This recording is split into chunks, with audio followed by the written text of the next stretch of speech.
कुबल मॅडमना नमस्कार. हळदणकर मॅडमना नमस्कार. उपस्थित सर्व मान्यवरांना नमस्कार आणि सर्वांचे मनपूर्वक स्वागत. आज आपण तिथी, वार, नक्षत्र याविषयी सरांकडून जाणून घेणार आहोत. तर तिथी हे हिंदू कालगणनेचे एक परिमाण आहे. अमावस्या म्हणजे शुक्ल प्रतिपदेपासून पौर्णिमेपर्यंत शुक्ल पक्ष आणि पौर्णिमेनंतरच्या प्रतिपदेपासून अमावस्येपर्यंत कृष्ण पक्ष अशा या पंधरवड्याचा एक महिना तयार होतो. तर शुक्ल पक्षाला आपण शुद्ध पक्ष, तसेच कृष्ण पक्षाला आपण वद्य पक्ष असेही म्हणतो. तसेच सूर्य पूर्वेस उगवल्यापासून पश्चिमेपर्यंत मावळेपर्यंत उगवण्यापर्यंतच्या कालास वार असे म्हणतात. आंतरराष्ट्रीय पद्धतीनुसार 12 नंतर सुद्धा आपण तो दिवस धरतो. तर चंद्र आकाशात ज्या दीर्घ वर्तुळ मार्गातून भ्रमण करताना दिसतो त्या मार्गाला आपण क्रांतिवृत्त म्हणतो. आणि या क्रांतिवृत्ताचे 27 समान असे भाग आहेत. त्या प्रत्येकात येणाऱ्या एक एक तारकापुंजाला आपण नक्षत्र म्हणतो. तर अशी आपली 27 नक्षत्र आहेत. या सर्वांचा एकत्रित विचार करून त्याचा जातकाच्या जीवनावर होणारा परिणाम याचा आढावा आपण घ्यायचा असतो. तर सरांकडून आपण याविषयी मार्गदर्शन घेऊया.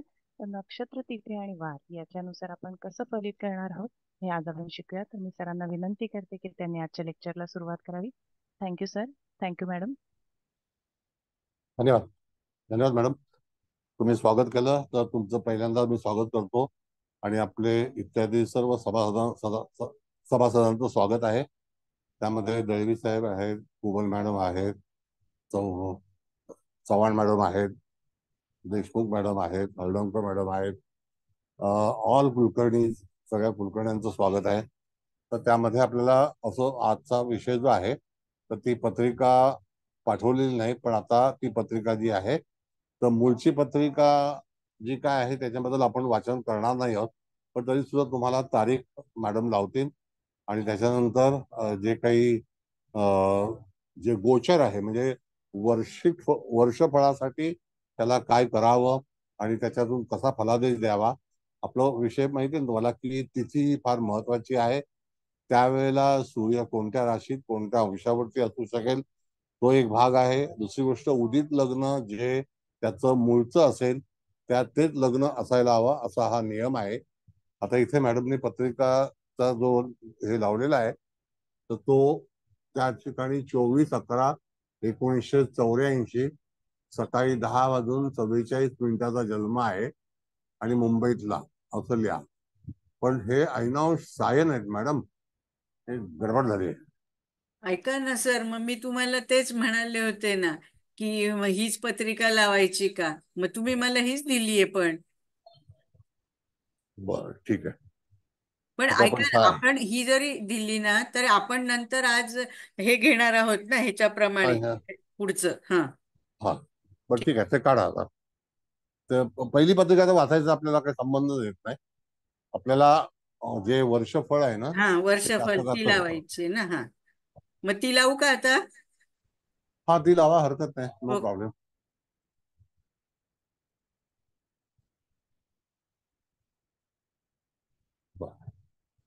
आता वर्षफळ कसं काढायचं हे तुम्हाला माहिती आहे ना, की ज्या जातकाचा जन्म आपल्याकडे आल्यानंतर आपण तपासायचं की त्याचा जन्म कोणत्या तिथीला झालेला आहे.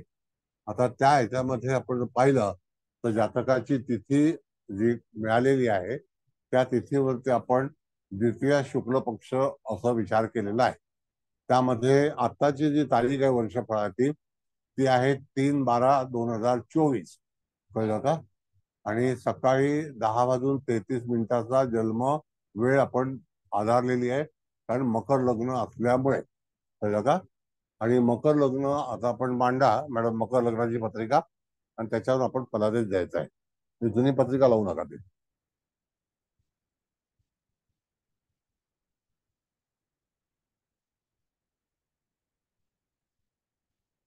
बर, आता ह्यामध्ये तुम्हाला बघता येतं की मकर लग्न आहे, लग्नी शुक्र आहे, धनुराशीमध्ये चंद्र आहे, वृश्चिक राशीला रवी बुध आहे, धनस्थानामध्ये शनी आहे, पराक्रम स्थानामध्ये राहू आहे, पंचमात गुरु आहे, भाग्यस्थानामध्ये केतू आहे आणि सप्तम स्थानामध्ये मंगळ आहे. आता ह्याचं वर्षफळ आपल्याला जातकाच्या जीवनात कथन करायचं आहे. कळलं का? त्या आधारावरती जातकाचं या वर्षीचं जीवन हे कसं असेल ह्याच्यातला एक आणखी एक नियम तुम्हाला मी सांगतो. ज्यावेळेला तुम्हाला गोचरीने जेव्हा फलादेश द्यायचा असेल तर सूर्यग्रह हा आधार आहे की त्यावेळेला त्या जातकाच्या एखाद्या स्थानातून सूर्याचं भ्रमण कोणत्या महिन्यामध्ये होणार असेल तर त्यावेळेला त्याचा पर्टिक्युलर जो आपण भाव मध्य काढतो त्यावेळेला तो भाव मध्य काढून जर भाव रिकामा असेल तर त्या ठिकाणी जसं इथे मेष भाव जो रिकामा आहे तूळ राशी रिकामी आहे म्हणजे मेष राशी जी आहे ती चतुर्थात आहे आणि तूळ जी आहे ती दशमात आहे, मिथुन षष्ठामध्ये आहे. तर जेव्हा जेव्हा सूर्य भावामध्ये ग्रह असेल किंवा ग्रह नसेल तरी सुद्धा सूर्याचं भ्रमण आपल्याला विचारात घ्यायचं आहे आणि ते घेतल्यानंतर तुम्हाला वार्षिक फलादेश कसा असेल तर मुळामध्ये जेव्हा जातकाची वर्ष फलादेशाची पत्रिका जी मांडलेली आहे तर ती पत्रिका मकर लग्नाची आहे आणि लग्नेश शनी जो आहे तो धनस्थानामध्ये आता जातकाच्या आहे आणि त्या ह्याच्यामध्ये शनी आता वक्री आहे. तर त्या ठिकाणी शनीचं वक्रीकरण पण आपल्याला विचार केला पाहिजे कारण तो रवीच्या चतुर्थ स्थानामध्ये आहे, रवीपासून चौथा आहे, म्हणजे रवीपासून चौथा आहे. आता अशा वेळेला जातकाचं सप्तम स्थान जे आहे ते मंगळाचं या वर्षी आलेलं आहे. तर दरवेळेला त्याच गोष्टी घडतील असं नाही आणि सप्तमेश जो आहे तो 12व्या स्थानामध्ये गुरुच्या राशीमध्ये आहे आणि तो मूळ नक्षत्रात आहे. इथे गुरु आणि सूर्य यांचा समसप्तक योग आहे आणि गुरु सुद्धा याच्यामध्ये वक्री दर्शवलेला आहे. म्हणजेच काय की त्या ठिकाणी जातकाच्या जीवनामध्ये एखादी घटना काय होणार असेल तिथे शनी वक्री नाही आहे, सॉरी गुरु वक्री आहे. शनी नाहीये, गुरु वक्री आहे सर. हा, गुरु वक्री. मग आता अशा वेळेला तुम्हाला फलादेश देताना जातकाचा पहिल्यांदा वार्षिक प्रश्न काय असेल आणि त्याच्या जीवनामध्ये कोणत्या कोणत्या घडामोडी होऊ शकतील. तर इथे जो लग्नेश आहे तर तो लग्नेश जो धनस्थानामध्ये आहे तर त्या ठिकाणी जातकाच्या जीवनामध्ये कौटुंबिक गोष्टींवरती जास्तीत जास्त लक्ष ठेवावं लागेल असं आपल्याला फलित जातकाला सांगायचं आहे आणि त्या आधारावरती जातकाचा कल, जातकाचा जास्तीत जास्त वेळ हा कुठे जाईल. पत्रिका सगळ्यांनी लिहून घेतले का बघा जरा. मकर लग्न हो सर. घेतले ना लिहून. हा, कारण का पत्रिका जवळ असणं गरजेचं आहे. आता मॅडम पत्रिका तुम्ही काढा तरी हरकत नाही, मग त्याच्यानंतर पुढे आपण पाहू की कशा पद्धतीने फलादेश द्यायचा. सगळे ग्रह तुमच्या पाठ झालेले आहेत तर त्याच्यानंतर आपल्याला कुठला ग्रहाचं फलादेश द्यायचा असेल तर त्यावेळेला तुम्हाला तो ग्रह कुठेशी कुठल्या स्थानामध्ये आहे, कोणत्या राशीत आहे त्याचा विचार करणं गरजेचं आहे. पण सगळ्यात पहिला लग्न मकर आहे आणि त्याचा अधिपती शनी हा कुटुंब स्थानामध्ये आहे म्हणजे मारक स्थानामध्ये आहे. आता ह्याच्यावरती मारक स्थानामध्ये शनी असल्यानंतर जातकाच्या जीवनात या वर्षी जास्तीत जास्त जबाबदाऱ्या येतील. त्या कोणत्या संदर्भातील असतील तर त्या कुटुंबाच्या संदर्भातील आर्थिक संबंधामध्ये त्याला तिथे काही ना काहीतरी जास्ती प्रयत्न करावे लागतील. त्यामध्ये पराक्रम स्थानामध्ये या वर्षी त्याच्या राहू आहे. तर राहूचा फलादेश असा आहे की राहू ज्या स्थानामध्ये असतो एक तर तृतीय स्थान आहे म्हणजे त्या ठिकाणी भावंडांच्या बद्दलचा विचार आहे, छोटे प्रवास आहेत. तर जातकाचं जे काही राहूचा फलादेश आहे तो तिथे हानिकारक म्हणून सांगितलेला आहे. तर आपण जेव्हा तिसरा राहू पाहतो आणि तो तृतीय स्थानामध्ये आला असेल आणि तो त्या ह्याच्यामध्ये आपण बघितलं तर तो मीन राशीमध्ये आहे. तर मीन राशीमधला राहू, तर मीन रास मुळामध्ये ही संततीच्या बाबतीत विचार केले जाते. धनुरास ही सुद्धा संततीच्या बाबतीत विचार केले जाते. या वर्षाची त्याची रास जी आहे ती धनु आहे आणि मूळ नक्षत्र आहे म्हणजे केतूचं नक्षत्र आहे आणि आरंभी साधारणतः केतूची महादशा पण ती जास्ती काळ नाही आहे, थोडा काळ आहे. त्याच्यानंतर केतू नंतर जी महादशा लागणार आहे ती शुक्राची लागणार आहे असा आपण त्याला संकेत द्यायचा असतो.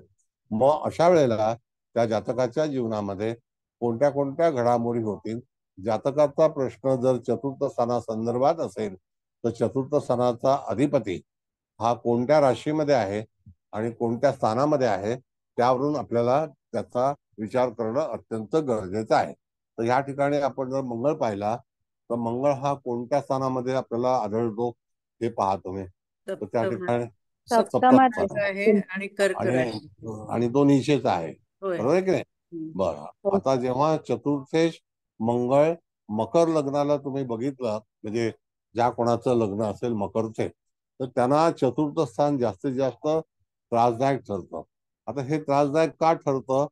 कारण का की ती चर राशी आहे आणि असे मकर लग्नाचे किंवा मकर राशीच्या लोकांना त्या ठिकाणी जर ग्रह असेल किंवा नसेल तरी सुद्धा बऱ्याच वेळेला स्थलांतर करावं लागतं.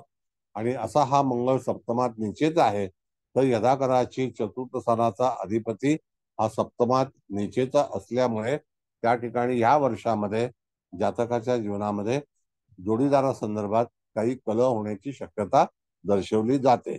म्हणजेच काय की अशा वेळेला तुम्हाला भविष्य सांगते वेळी तुम्ही असा विचार केला पाहिजे की तुम्हाला यदा कदाचित एखाद्या प्रसंगाला सामोरं जावं लागेल आणि ते प्रसंग तुमच्यासाठी हानिकारक असतील, म्हणून प्रतिस्पर्धी जो आहे त्याच्यापासून थोडंसं सावधान राहा. जास्ती वाद घालू नका किंवा एखादी गोष्ट जास्ती लांबणीवर नेऊ नका, अशा तऱ्हेचा उल्लेख तुम्हाला केला पाहिजे. जातकाला जर दशम स्थानाचा प्रश्न असेल तर दशम स्थान इथे तूळ रास आलेली आहे आणि तूळ राशीचा जो अधिपती आहे तर तो रवियुक्त आहे का बघा तुम्ही. त्या ह्याच्यामध्ये का चंद्रयुक्त आहे, त्याच्यामध्ये नाही, शुक्र हा लग्नात आहे ना. लग्नामध्ये आहे, हम्म. बरोबर. म्हणजे तो एक प्रकारे ना राजयोग आहे मकर लग्नाला, आणि मुळातच मकर लग्नाचा राजयोगकारक ग्रह हा शुक्रच आहे आणि तो दशमेश म्हणून पण आहे. तर याचा अर्थ उद्योग संदर्भामध्ये किंवा व्यवसायामध्ये जातक चांगल्यापैकी प्रगती करू शकेल. जर त्याला यदाकदाचित जर व्यवसाय बदल करायचा असेल तरी सुद्धा जातक बदल करू शकतो. कारण का की या ठिकाणी जे लग्न आहे ते 1, 4, 7, 10 मधलं आहे आणि चर लग्न असल्यामुळे, चर राशी असल्यामुळे, जे चर राशीतले ग्रह चर राशीमध्ये आहेत तर त्या ठिकाणी जातकाच्या जीवनात कायापालट होऊ शकतो. ह्या वर्षासाठी हे भविष्य आहे. मग भविष्य कथन कसं करावं? त्यानंतर आपण जर पाहिलं तर चतुर्थेश हा सप्तमात आहे, तसाच तो त्या ठिकाणी लाभेश सुद्धा आहे, ज्याच्यामध्ये सूर्य आहे. जर हा जातक जर स्त्री असता आणि नोव्हेंबर महिन्यामध्ये वर्षफळ आलं असतं तर त्या ठिकाणी जातकाच्या जीवनामध्ये आपल्या जोडीदारासंदर्भात काही प्रश्न उपस्थित झाले असते, असं आपल्याला सांगता आलं पाहिजे. म्हणजेच काय की तिथे रवी बुधाची युती आहे आणि सूर्य जो आहे तर तो तिथे मकर लग्नाला अष्टमेश आहे. मग अशा वेळेला अष्टमेश असल्यामुळे काही घडामोडी होतील की ज्या उजेडात येणार नाहीत, तर त्याला त्या गूढतेमध्ये असतील किंवा कालांतराने उदयास येतील किंवा कळतील, असं आपल्याला सांगता आलं पाहिजे. त्यानंतर बुध जो आहे तर इथे अष्टमेश आणि भाग्येश हे दोघेही एकत्र आलेले आहेत आणि ते लाभस्थानामध्ये आहेत. आता हे लाभस्थानातले ग्रह वृश्चिक राशीत असल्यामुळे त्या ठिकाणी जातकाच्या जीवनात जो काही यश मिळण्याचा भाग आहे तो अकस्मात काहीतरी घडू शकेल. तर वृश्चिक राशीमधले ग्रह जातकाला ह्या पर्टिक्युलर वर्षामध्ये, वर्षफळामध्ये अचानक त्याला कल्पना नसेल अशा ठिकाणी घेऊन जातील किंवा त्याच्यापासून त्याला लाभ मिळेल, अशा तऱ्हेचा भाग जो आहे तो सांगता येतो. अष्टम स्थान हे धनसंग्रहाचं स्थान आहे नैऋत्य दिशेचं. तर काही वेळेला पैसे अडकले वगैरे असतील तर त्या ठिकाणी ते अचानक त्याला लाभ होण्याची शक्यता दर्शवली जाते. आता त्यामध्ये जातक आपल्याकडे आलाय तर पंचम स्थानामध्ये गुरु हा वक्री आहे, कारण तो सूर्याच्या समोर आहे. तर हा वक्री अतिवक्री आहे. तर त्यावेळेला जातकाला असं आपण सांगता आलं पाहिजे की पंचमात गुरुसारखा ग्रह आहे. यदा कदाचित तुझ्या जवळपासचे जे काही लोक असतील, सहकारी असतील, सहयोगी असतील, मित्रपरिवार असेल, संतती असेल, त्याबद्दल थोडस तुम्हाला चांगलं यश मिळेल. पण तरी सुद्धा ग्रह वक्री असल्यामुळे आलेलं यश जे आहे ते कदाचित वेळा कालांतराने मिळेल. आता कालांतराने म्हणजे कसं, तर पुन्हा ह्याच वर्षी म्हणजे साधारणतः ऑक्टोबर नोव्हेंबर नंतर गुरु जो आहे तो मार्गी होणार आहे. म्हणजे जातकाचं 1 वर्षाचं भविष्य जे आहे ते पूर्णपणे त्या कालावधीमध्ये ठरलं जाईल. म्हणजे अशा तऱ्हेने ही पत्रिकेचं वाचन करायचं असतं. भाग्यामध्ये केतू आहे तर त्या केतूचा फलादेश एवढा चांगला मिळणार नाही, पण केतू आणि राहू ह्याच्यासोबत एकही ग्रह नाही आहे, हा एक फायदेशीर भाग आहे. अशा तऱ्हेने एका व्यक्तीचं जेव्हा तुम्ही वार्षिक भविष्य ठरवता त्यावेळेला तुमच्यापाशी अशा तऱ्हेचा संग्रह असणं अत्यंत गरजेचं आहे. Got it? आलं का लक्षात? का आणखी काही? आलं आलं. हम्म.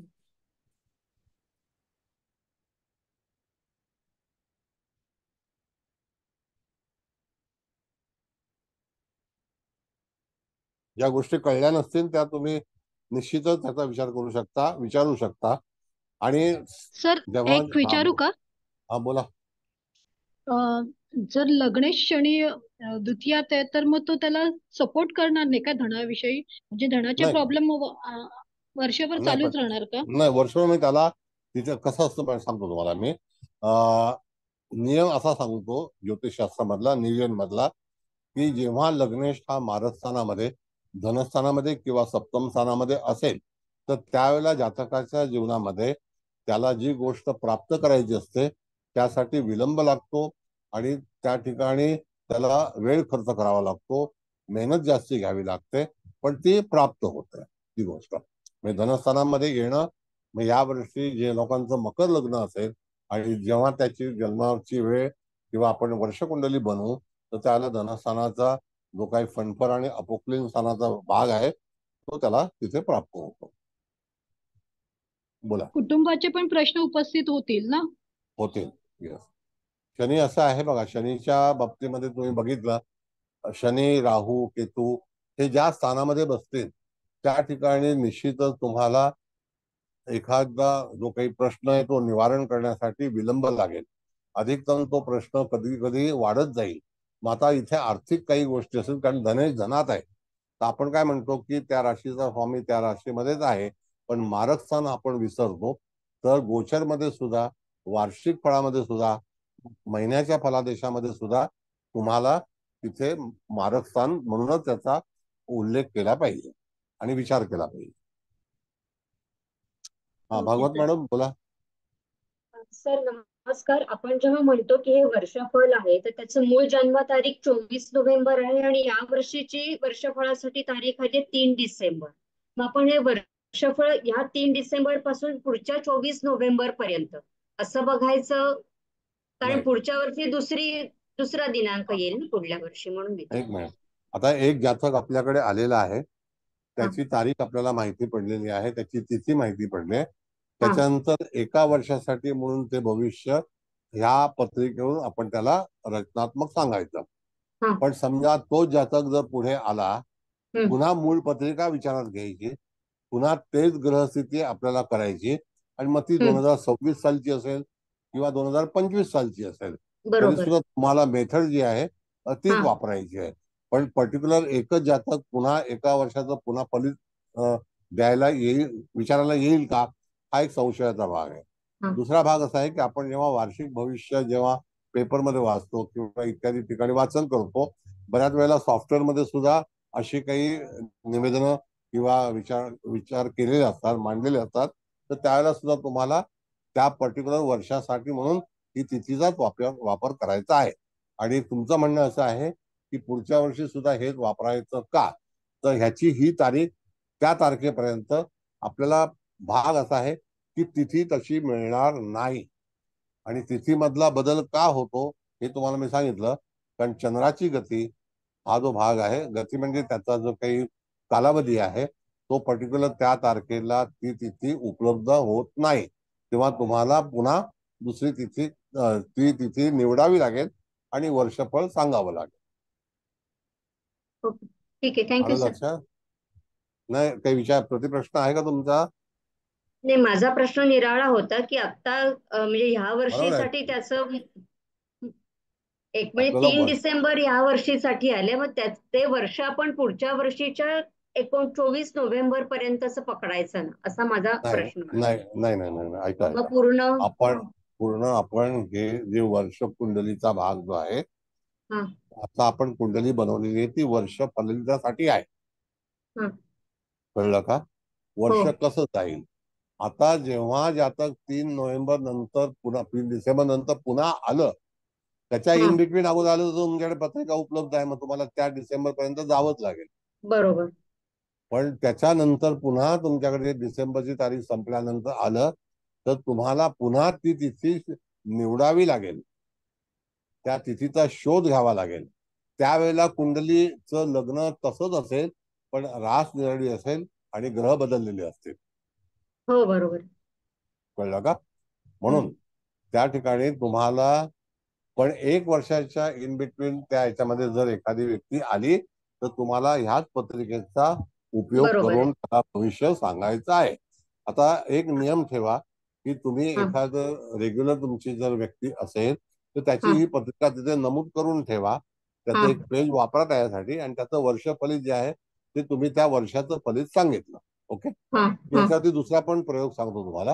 हा पण तुम्ही म्हणाल की ही पत्रिका संपणार आहे डिसेंबरला, तर तो त्यामध्ये मे महिन्यामध्ये आला हा तर नाही चालणार, तसं नाही चालणार. बरोबर. कळलं का? असं आहे. हा ओके, ठीक आहे सर, थँक्यू. बरं, आता आणखी एक भाग असा आहे त्याच्यामध्ये की जर इन बिटवीन मध्ये मनुष्य सेम पत्रिका घेऊन आला, तो तीच व्यक्ती असेल, तर त्यावेळेला तुम्हाला असं बघितलं पाहिजे की आता सध्याचा सूर्य हा कोणत्या राशीतून भ्रमण करीत आहे. उदाहरणार्थ, हे आपण बघितलं की 15 ऑक्टोबर नंतर, 16 ऑक्टोबरच्या नंतर तूळ राशीतून जेव्हा सूर्य भ्रमण करत असेल तर त्यावेळेला सूर्याचा आधार घेऊन त्याचा प्रश्न तुम्ही सोडवू शकता. तो कसा सोडवायचा? तर त्या ठिकाणी सूर्य हा त्या महिन्यामध्ये किती अंशाला कोणत्या दिवशी असेल तर सूर्यावरती सूर्यकुंडली मांडून तुम्ही त्याचा विचार करू शकता. पण स्थान जे आहे ते दशम असेल, त्याच्यामध्ये फरक होणार नाही. कारण 15 ऑक्टोबर ते 15 नोव्हेंबर इथपर्यंत सूर्य हा पूर्णपणे तूळ राशीमध्येच असतो. तो एक त्याच्यामधला ऑप्शन आहे. भागवत मॅडम, लक्षात आलं? थोडं थोडं आलं सर, सगळं असं नाही कसं? कळलं मला नाही शेवटचं. ना, बघा असं कसं म्हणतं. पुन्हा सांगतो मी की एखादी व्यक्ती तुमच्याकडे मे महिन्यामध्ये, ऑक्टोबर महिन्यामध्ये आली तर हम्म, ऑक्टोबर 15च्या नंतर सूर्य हा तूळ राशीमध्ये जाणार 16 बरोबर. तारखेला हा साधारणतः. हा मग 16 तारखेला सूर्य, तर मग तो ऑक्टोबर महिन्यामध्ये 30 तारखेला पण येऊ शकतो. हो तर त्यावेळेला त्या ठिकाणी इत्यादी ग्रह काय करतात, तर आपल्याला त्यावरती आधार असा आहे की सूर्य कुंडली मांडावी आणि ओके. नंतर त्याचं भविष्य टेम्पररी सांगावं, म्हणजे असं हा परमनंटली ही कुंडली आहे. बरोबर आहे. कमी कळलं का? गोचरी सारखंच होईल का ते? गोचर गोचर गोचर हं, गोचर पण त्याला आधार जो आहे तो सूर्याचा आहे, हा ओके. तिथीचा नाही आहे. हा आता आपण आधार घेतलेला आहे तो तिथीचा आहे. समजलं का? बरोबर. हो हो हो सर. आलं लक्षात सर, थँक्यू. सर नमस्कार, मी बेंद्रे बोलतोय. बोला. अ, नमस्कार. नमस्कार. तुम्ही आता केतू भाग याच्यात आहे ना, 9व्या स्थानात, त्याचं तुम्ही काय सांगितलं ते कळलं नाही मला. हा, केतूचं, राहू केतू आणि शनी हे हा जे ग्रह असतात ते ज्या स्थानामध्ये असतात त्या हा स्थानाचे ते पूर्णपणे मालकी हक्क असतो. तिथे ते कोणालाही शिरकाव करू देत नाही. मग समजा गोचरीने शनी जरी आला तिथे तर शनीचं प्राबल्य राहत नाही. मग केतू सोबत शनी असेल तरी सुद्धा तिथे केतूचं वर्चस्व असतं. आता भाग्यस्थानामध्ये इथे केतू आहे तर जातकाचं भाग्य केतूच्या अनुसरूनच आहे. मग तिथे गुरु केतूची युती झाली तरी सुद्धा, आणि केतू शुक्र आला तरी सुद्धा केतू तिथे प्रमुख म्हणून प्लॅनेट समजलेला आहे. ओके. केतूचं म्हणजे केतू, राहू आणि शनी ज्या ज्या स्थानात आहेत ते दुसऱ्या ह्याचा काही नाही, ते बॉसच आहेत लोक. हा, मग आता कसं आहे, हे वार्षिक भविष्य आहे. हो, वार्षिक भविष्य बरोबर आहे. हा, आता जर समजा तुमच्या मूळच्या पत्रिकेमध्ये राहू असेल, केतू असेल, तो जो या स्थानामध्ये असेल, ज्या हा राशीमध्ये असेल, तर त्या राशीचे आणि त्या स्थानाचे पूर्ण अधिकार हे राहू केतूच्या ताब्यातच असतात. मग तिथे इत्यादी ग्रह जरी आले, बरोबर. इत्यादी सूर्यग्रह आले, सूर्यादी ग्रह आले तरी सुद्धा त्या ग्रहांना तेवढं महत्व दिलं जात नाही. ते राहू आणि केतूच्या ताब्यात असतात. मग समजा जर लग्नी शनी जरी आला तर, हा आणि शनी सोबत इत्यादी समजा गुरु जरी आला तर हा. त्या ठिकाणी गुरुचं हे महत्व वाढणार नाही, ते कमी होईल. ओके. शनीचं सगळं प्राबल्य असेल फळ देताना. हो हो. आणि बघा तुम्ही की जेव्हा जेव्हा शनीच्या युतीमध्ये 20 वर्षानंतर गुरुची युती होते आणि अशा वेळेला त्या ठिकाणी गुरुचं महत्व कमी होतं, शनीचा प्रभाव जास्ती असतो. बरोबर, समजलं सर. थँक्यू. थँक्यू. बरं, आणखी कोण आहे? सर मी सर बोलू का? मी बोलू हा, बोला बोला हा बोला, सर एकांत बोला. आता हा म्हणजे आपण आता समजा शुक्ल पक्षाची चतुर्दशी घेतली आणि मे महिन्यातला जन्म आहे मूळ कुंडलीत, तर आपल्याला आता वार्षिक पाहायचंय म्हणून आपण आखाड महिना आहे समजा जन्मवेळेचं, मग ते पासून ते दुसऱ्या आखाड महिन्यापर्यंत असं पण चालू शकतंय ना, का तर ऐका, तारीख इकडे तिकडे हलते वन ना? One minute one. आता असं आहे मॅडम, आखाडपेक्षा आषाढ महिना आहे तो, कळलं हो का? आषाढ. हा. हा आता आषाढ महिना हा कधी येतो तर तो तुम्हाला बघितला पाहिजे, पण त्यावेळेला आपण इंग्रजी तारखेच्या अनुसरून पत्रिका तयार करतो. तर त्या हो इंग्रजी तारखेमध्ये जो मूळचा सूर्य आला असेल तो ह्या वेळेला तिथे मिळणार नाही, फक्त लग्न मिळेल. तर आपल्याला लग्नाचा विचार करायचा आहे आणि तिथी शोधते वेळी सुद्धा तुम्हाला, तुम्ही ज्या वेळेला जन्माला आला असाल, जेव्हा आला असाल तेव्हा त्याची पण तिथी उपलब्ध नसणार, ती पुढे जाते. कारण का की चंद्र आणि सूर्य तर ह्यांचं भ्रमण जे आहे ते अचूक तिथी येणार नाही त्या तारखेला, तर 1 महिना पुढेच जावं लागेल तुम्हाला, कळलं का? हो म्हणजे पुढे पुढे जाते ना, म्हणून म्हणलं मी तिथे. प्रत्येक वर्ष आणि ऐका, मग सांगतो. प्रत्येक वर्षी ज्या वेळेला आपल्याला वार्षिक भविष्याची पत्रिका बनवायची असेल त्यावेळेला तुम्हाला ती तिथी शोधावी लागेल आणि तिथी ही त्या ठिकाणी नेहमी बदलेल, चंद्र बदलेल आणि चंद्र आणि सूर्य ह्याच्यावरून तिथीची निर्मिती होते. त्याच्यामध्ये नक्षत्र पण बदलेल, सूर्य पण बदलेल, चंद्र पण बदलेल, ती राशी पण बदलेल. त्या नक्षत्राचा पण आता इथे मूळ नक्षत्र आलेलं आहे, ते कदाचित सिंहराश येऊ शकतं, पण तेवढं पुढे जात नाही. मी एक तुम्हाला उदाहरण सांगितलं, कळलं का? हो सर, थँक्यू सर. पण आषाढ महिना तिथे असेल आणि ती तिथी असेल असं नाही.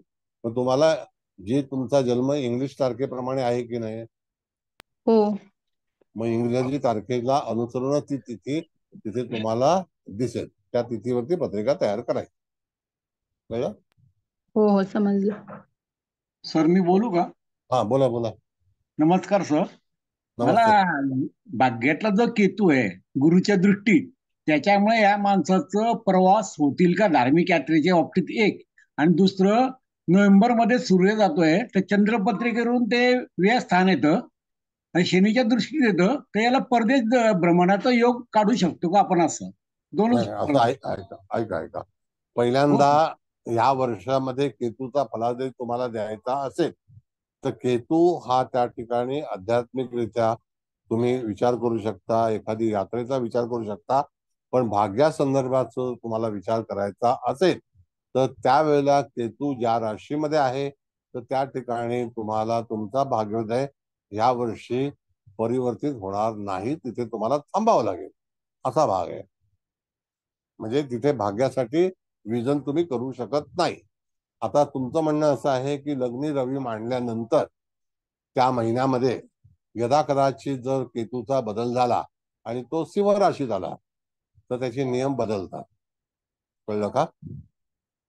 बघा आता केतू किती अंशाचा आहे? 8. 8 अंशाचा. मग 8 अंशानंतर आता तो 29 असा आलेला आहे ना, मग आता तो कुठे जाणार आहे? बरं, तो बदलणार की नाही नोव्हेंबर महिन्या ऑक्टोबर महिन्यामध्ये? हो बदलेल सर पुढे. हा, मग त्यावेळेला केतूचा विचार आपल्याला करायचा नाहीये, बरोबर. रवीचाच विचार करायचा आहे. सूर्य, बरं परत एकदा सांगतो तुम्हाला, ऐकून घ्या. ज्या वेळेला जातक मध्य काळामध्ये वर्षभरचं भविष्य आपण सांगितलं आणि मध्येच तो जर काही विचारायला आला असेल तर त्यावेळेला कुठला महिना असेल, कुठली तारीख असेल आणि सूर्य त्यावेळेला कुठे भ्रमण करीत असेल तो लग्नी मांडायचा. मग तो दरवेळेला ऑक्टोबर महिन्यामध्ये येईल असं नाही, माझं म्हणणं असं आहे की हो तो सर. कदाचित फेब्रुवारीमध्ये पण येऊ शकतो. मग आता फेब्रुवारी 15 तारखेनंतर आला तर सूर्य कुठे असतो हे पण आपल्याला कल्पना पाहिजे. कुंभ कळलं राशीला की नाही? राहील. हा, मग त्याला कुंभ लग्न मांडायचं. पण अच्छा. इत्यादी ग्रह विचार करायचे नाही. त्यावेळेला सूर्याची जी काही पोझिशन आहे त्याला महत्व आहे. बर, ओके सर. आता जर जर ऐका पण थांबतो पुढे.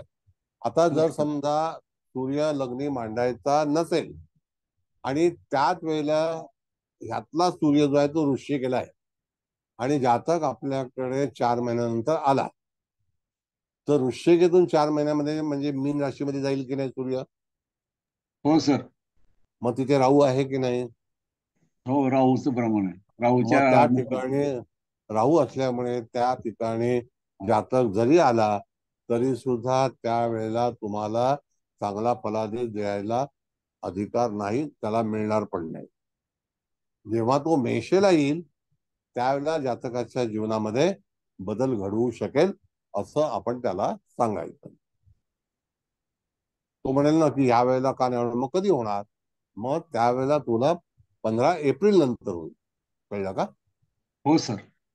धन्यवाद सर. धन्यवाद. भागवत मॅडम बोला. सर, आता जे तुम्ही उदाहरण देतायत, आपण हीच जर पत्रिका बघितली की आता आपण हे वर्षफलाची पत्रिका मांडलेली आहे आणि हा जातक समजा परत फेब्रुवारीत आला तर तेव्हा सूर्याची कुंडली मांडायची.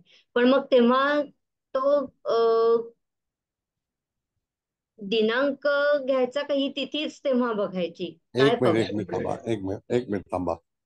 याच्यामध्ये ज्या दिवशी तो येईल त्यावेळेला तिथी ती कशी असेल मॅडम? हा, मग ती गोचरीची मांडायची ना कुंडली ज्या दिवशी तो येईल तेव्हा? तिथी येणारच नाही त्यावेळेला. त्याला हा सूर्याचे अंश येतील. त्या हा अंशावरती तुम्हाला ठरवायला लागेल की सूर्य कुठल्या नवमाशामध्ये आहे. बरोबर. कळलं?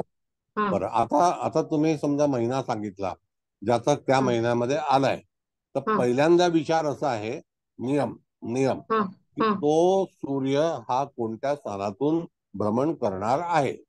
हा बरं, आता अशा वेळेला तुम्ही जर नियम पाहिले म्हणजे हा ज्योतिषाचे कायदे नियम, हा तर हा समजा पंचम स्थानामध्ये जो गुरु आहे तो हा कोणत्या राशीचा आहे, तर तो वृषभेचा आहे. बरोबर आहे?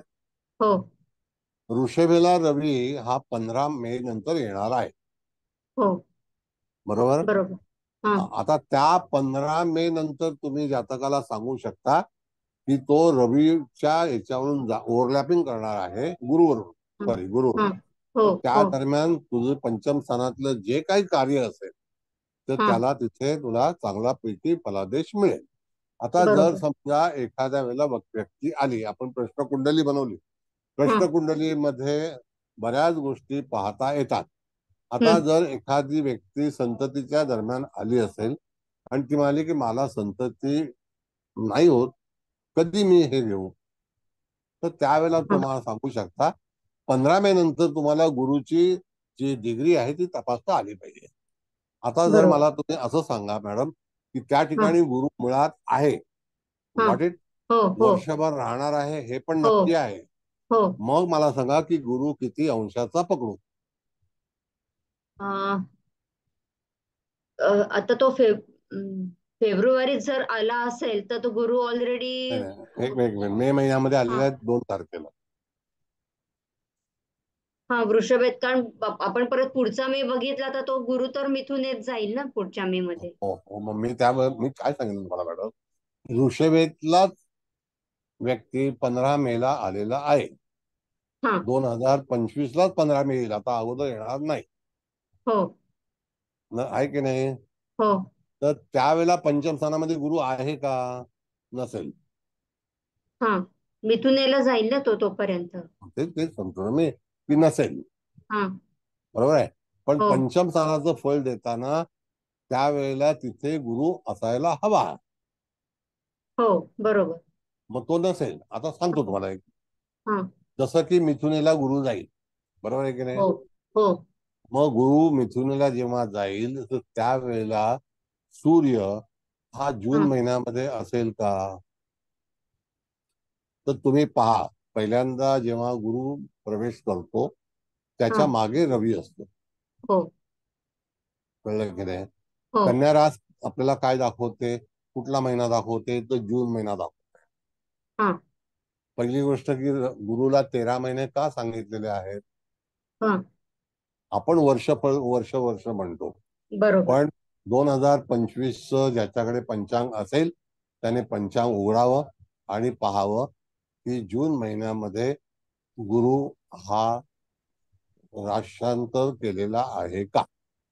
आहे का कोणाकडे पंचांग? हो आहे सर. हा, काय राशांतर गुरु केलंय. केलंय ना. म्हणजे हो. याचा अर्थ रवी शिवाय तो राशांतर करणार नाही. हम्म. बरोबर आहे ना. हा, रवी वृषभेत असणार तेव्हा गुरु मिथुनेत जाणार. हा, म्हणजे त्या ठिकाणी आपल्याला गुरुचा फलादेश देता येणार नाही. मग त्यानंतर षष्ठ स्थानातला फलादेश जो आहे तो त्या ठिकाणी कुठे येतो. मिथुन राशीमध्ये गुरु आल्यानंतर कुठे येणार, षष्ठ स्थानात येणार ना. हो हो. हो. या जातकाच्या त्या षष्ठात येईल तेव्हा. कुंडलीनुसार. हा, मग तेव्हा षष्ठ स्थानाचा फलादेश मिळेल. हा. बरं, आता आणखी सांगतो मॅडम तुम्हाला. आणि मिथुन राशीमध्ये जेव्हा गुरुचं भ्रमण पुढच्या वर्षी होईल, कोणत्या हा. महिन्यात, जून महिन्यामध्ये, बरोबर आहे. हो. ज्या वेळेला रवी त्याच्या सोबत येईल त्यावेळेला साधारणतः गुरु 5 अंशाचा तरी असेल.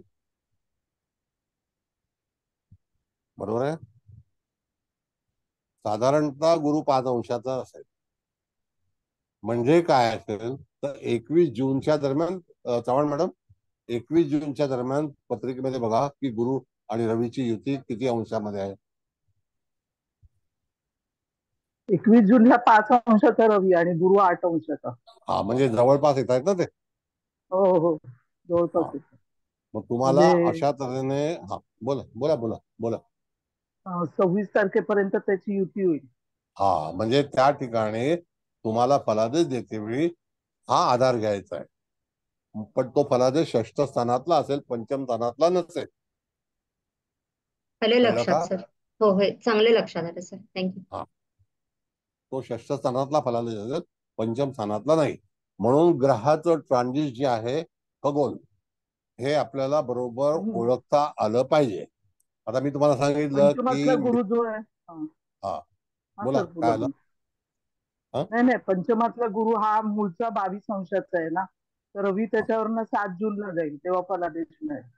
हा, नाही पण आता कसं आहे मॅडम, सांगतो तुम्हाला की ज्या वेळेला पंचम स्थानामध्ये 22 अंशाचा गुरु आहे, आता त्यावेळेला गुरु आता वक्री होऊन तो पुन्हा रोहिणी नक्षत्रामध्ये जाणार, हो नाही का.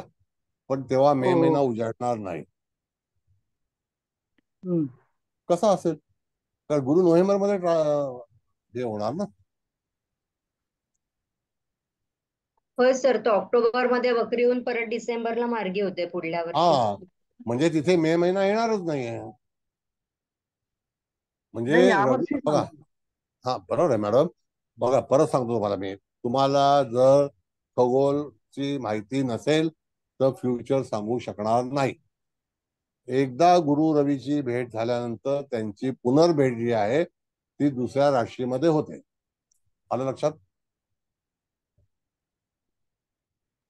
हो व्हॉट सर. इट. हा, हा हा जो भाग आहे तो लक्षात ठेवणं गरजेचं आहे. एकदा भेट झाली मे महिन्यामध्ये, त्याच्यानंतर पुढच्या वर्षापर्यंत गुरु आणि सूर्याची युती होणार नाही.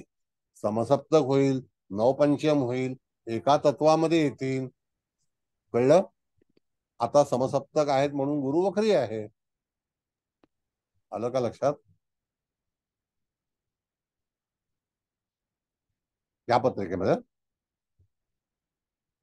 फक्त शनीच्या बाबतीमध्ये असं आहे की गुरु शनी हे 2 वेळा एकत्र येतात. रवी आणि शनी वर्ष, म्हणजे 2 वेळा. कारण शनीचं भ्रमण 2.5 वर्ष आहे ना. मग दोघांची भेट 2 वेळा होणार 2.5 वर्षामध्ये, नाही का. हो बरोबर. हा, आणखी कोणाला कळलं नाही का, गप्प राहू नका, कळणं गरजेचं आहे.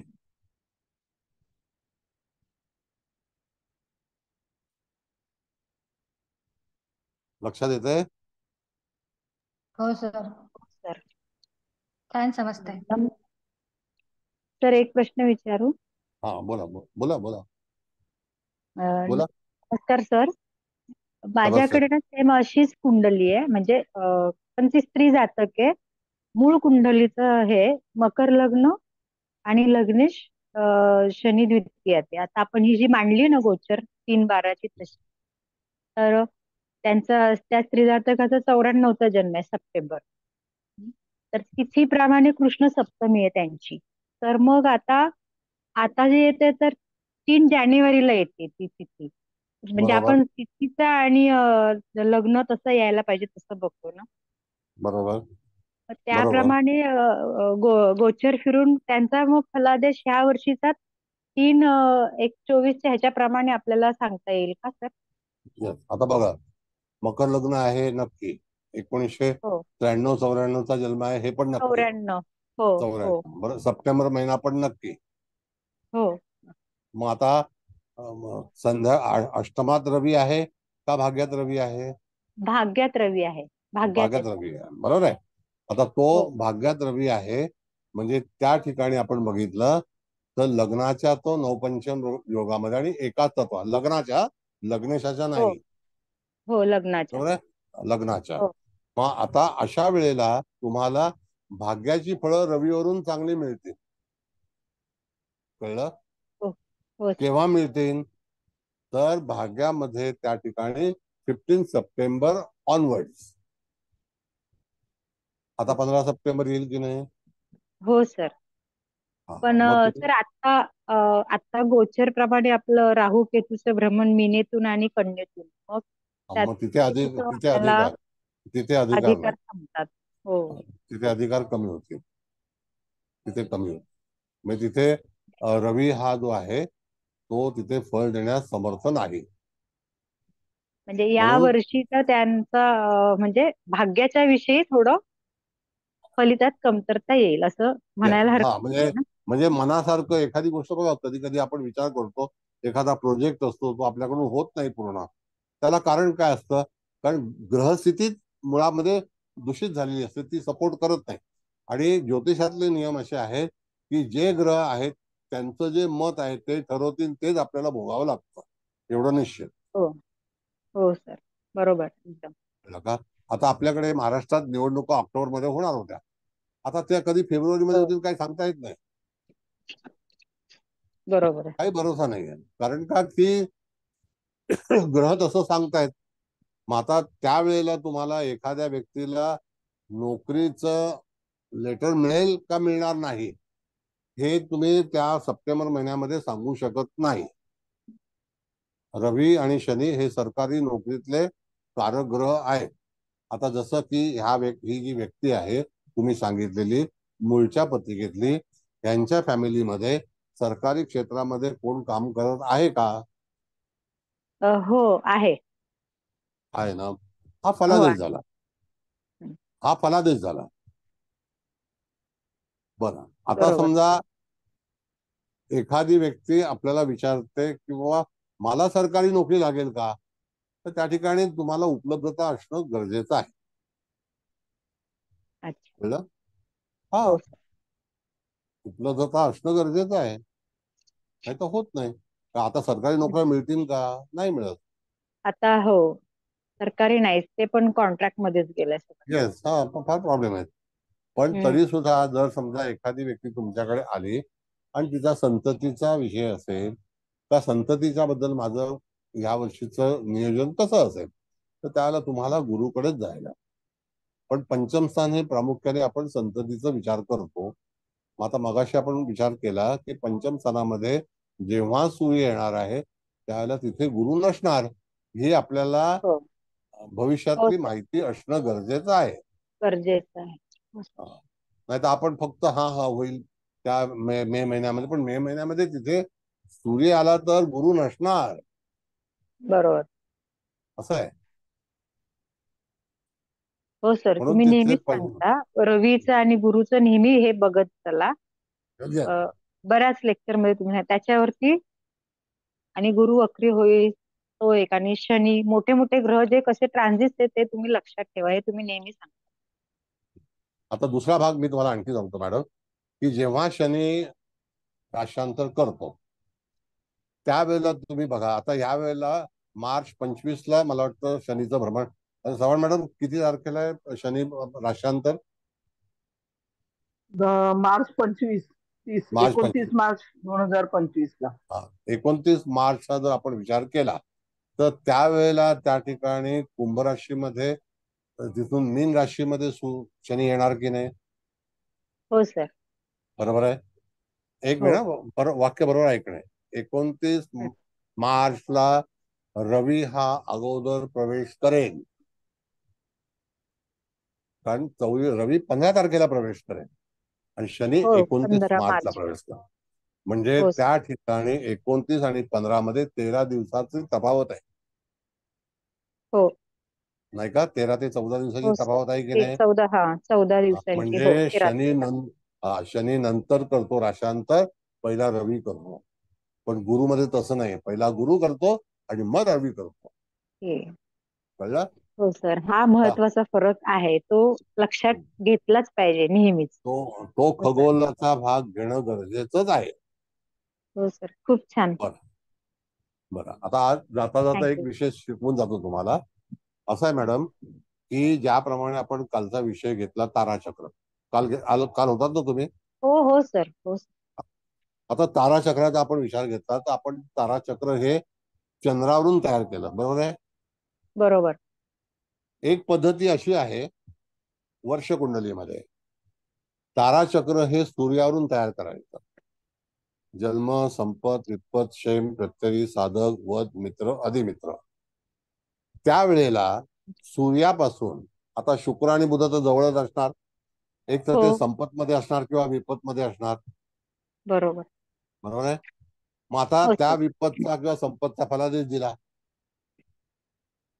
बरोबर की नाही? बरं, हो. आत्ताचा सूर्य हा आजच्या तारखेला कोणत्या राशीमध्ये आहे बघा तुम्ही? सिंह राशीमध्ये आहे.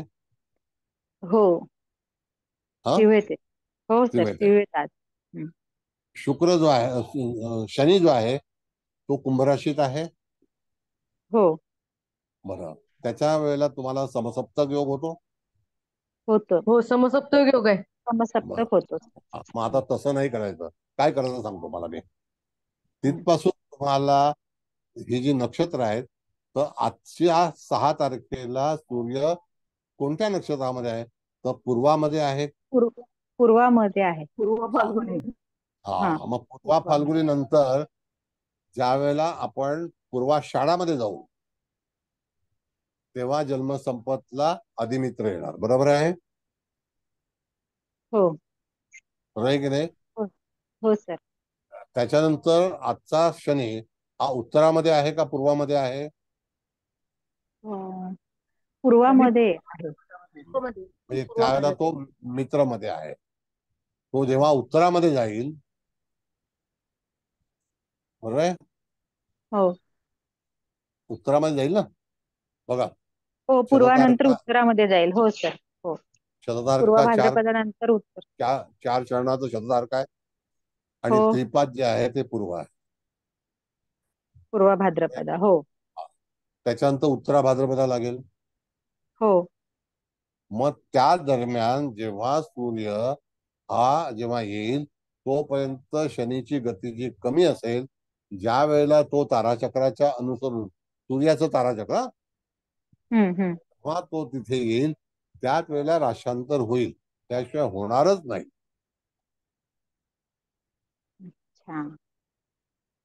कळलं? राशांतर होते वेळी तुम्हाला मीन राशीमध्ये राशांतर होणार की नाही? 29 मार्चला, बरोबर आहे की नाही? मग त्यावेळेला रवी हा कुठल्यामध्ये असणार? उत्तरामध्ये असणार. उत्तरा भाद्रपदा. उत्तरा भाद्रपदामध्ये. हो उत्तरा भाद्रपदामध्ये सर. हो पूर्वा भाद्रपदानंतर उत्तरा भाद्रपदामध्ये जाणार. मग पूर्वा सोडल्यानंतर उत्तरामध्ये जाणार. त्याच्याशिवाय शनी येणार नाही. अच्छा.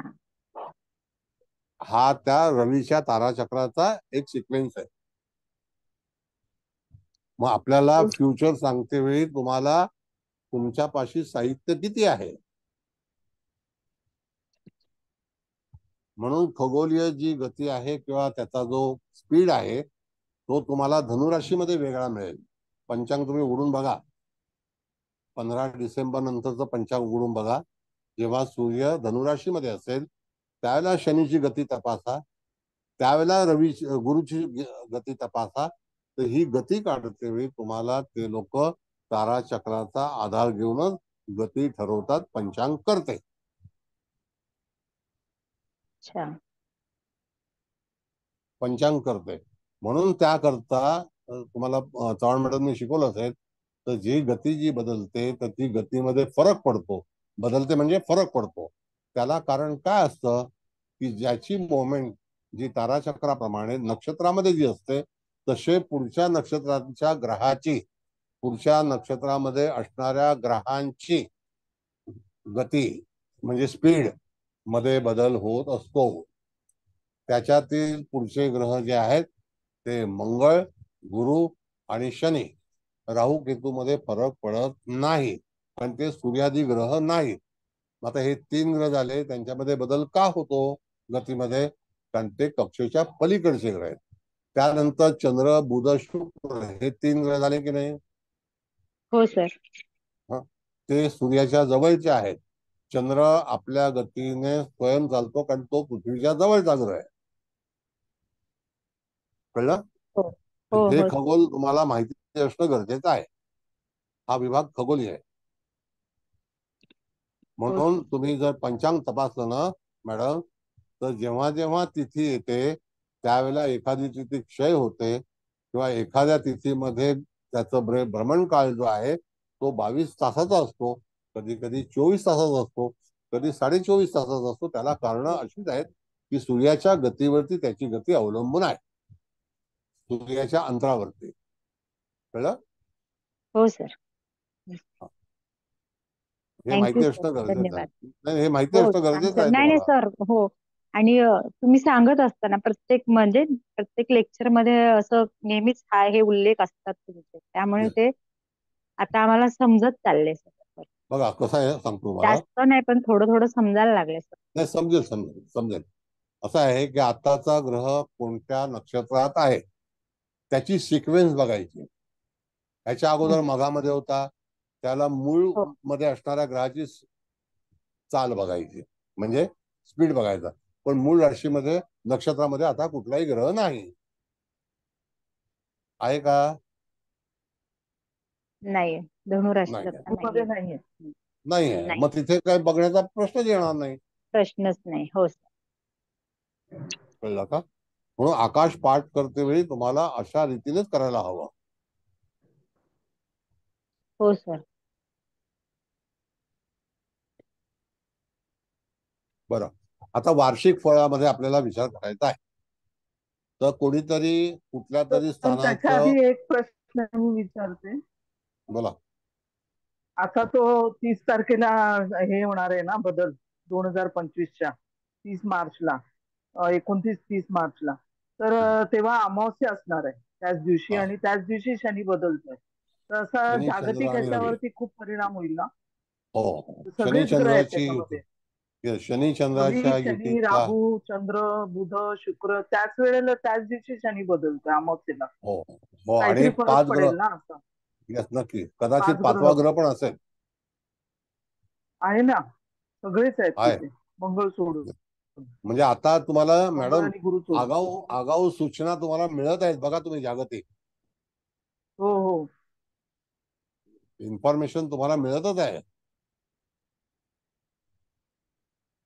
की आताची सिच्युएशन जी आहे ती आपल्याला कल्पना येते. म्हणजे जसं की ग्रहांचं जे आगमन आहे, आता ही अमावस्या जेव्हा होईल मॅडम, तर अमावस्येच्या बाबतीमध्ये चंद्र रवीची युती होईल, शनी पण असेल त्यावेळेला.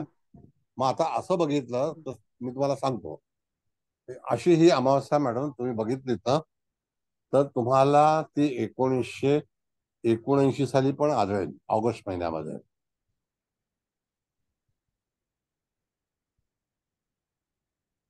78 मध्ये, सॉरी 78च्या ऑगस्ट मध्ये. बघा तुम्ही 78चं पंचांग काढलं ना, तर तुम्हाला शनी रवी चंद्राची युती असेल. हो हो. आहे का रवी बघा? शनी आणि चंद्र हो आहे. आहे युती ना? आहे. हो हो आहे. त्याच्या समोरची रास कोणती आहे? कुंभ. कुंभ. मग तिथे युती आहे. हे खगोल आहे. ह्याला खगोलचं अपडेट म्हणतात. माझ्याकडे 1901 सालापासूनची पंचांग अजून ठेवलेली आहे. 1901.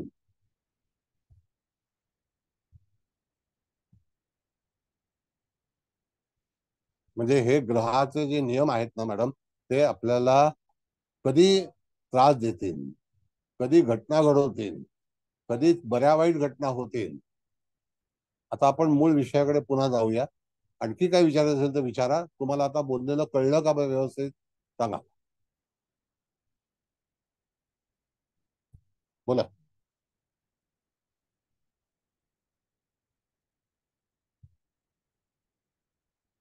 का सगळे एकदम आवाज एकदम हे झाला?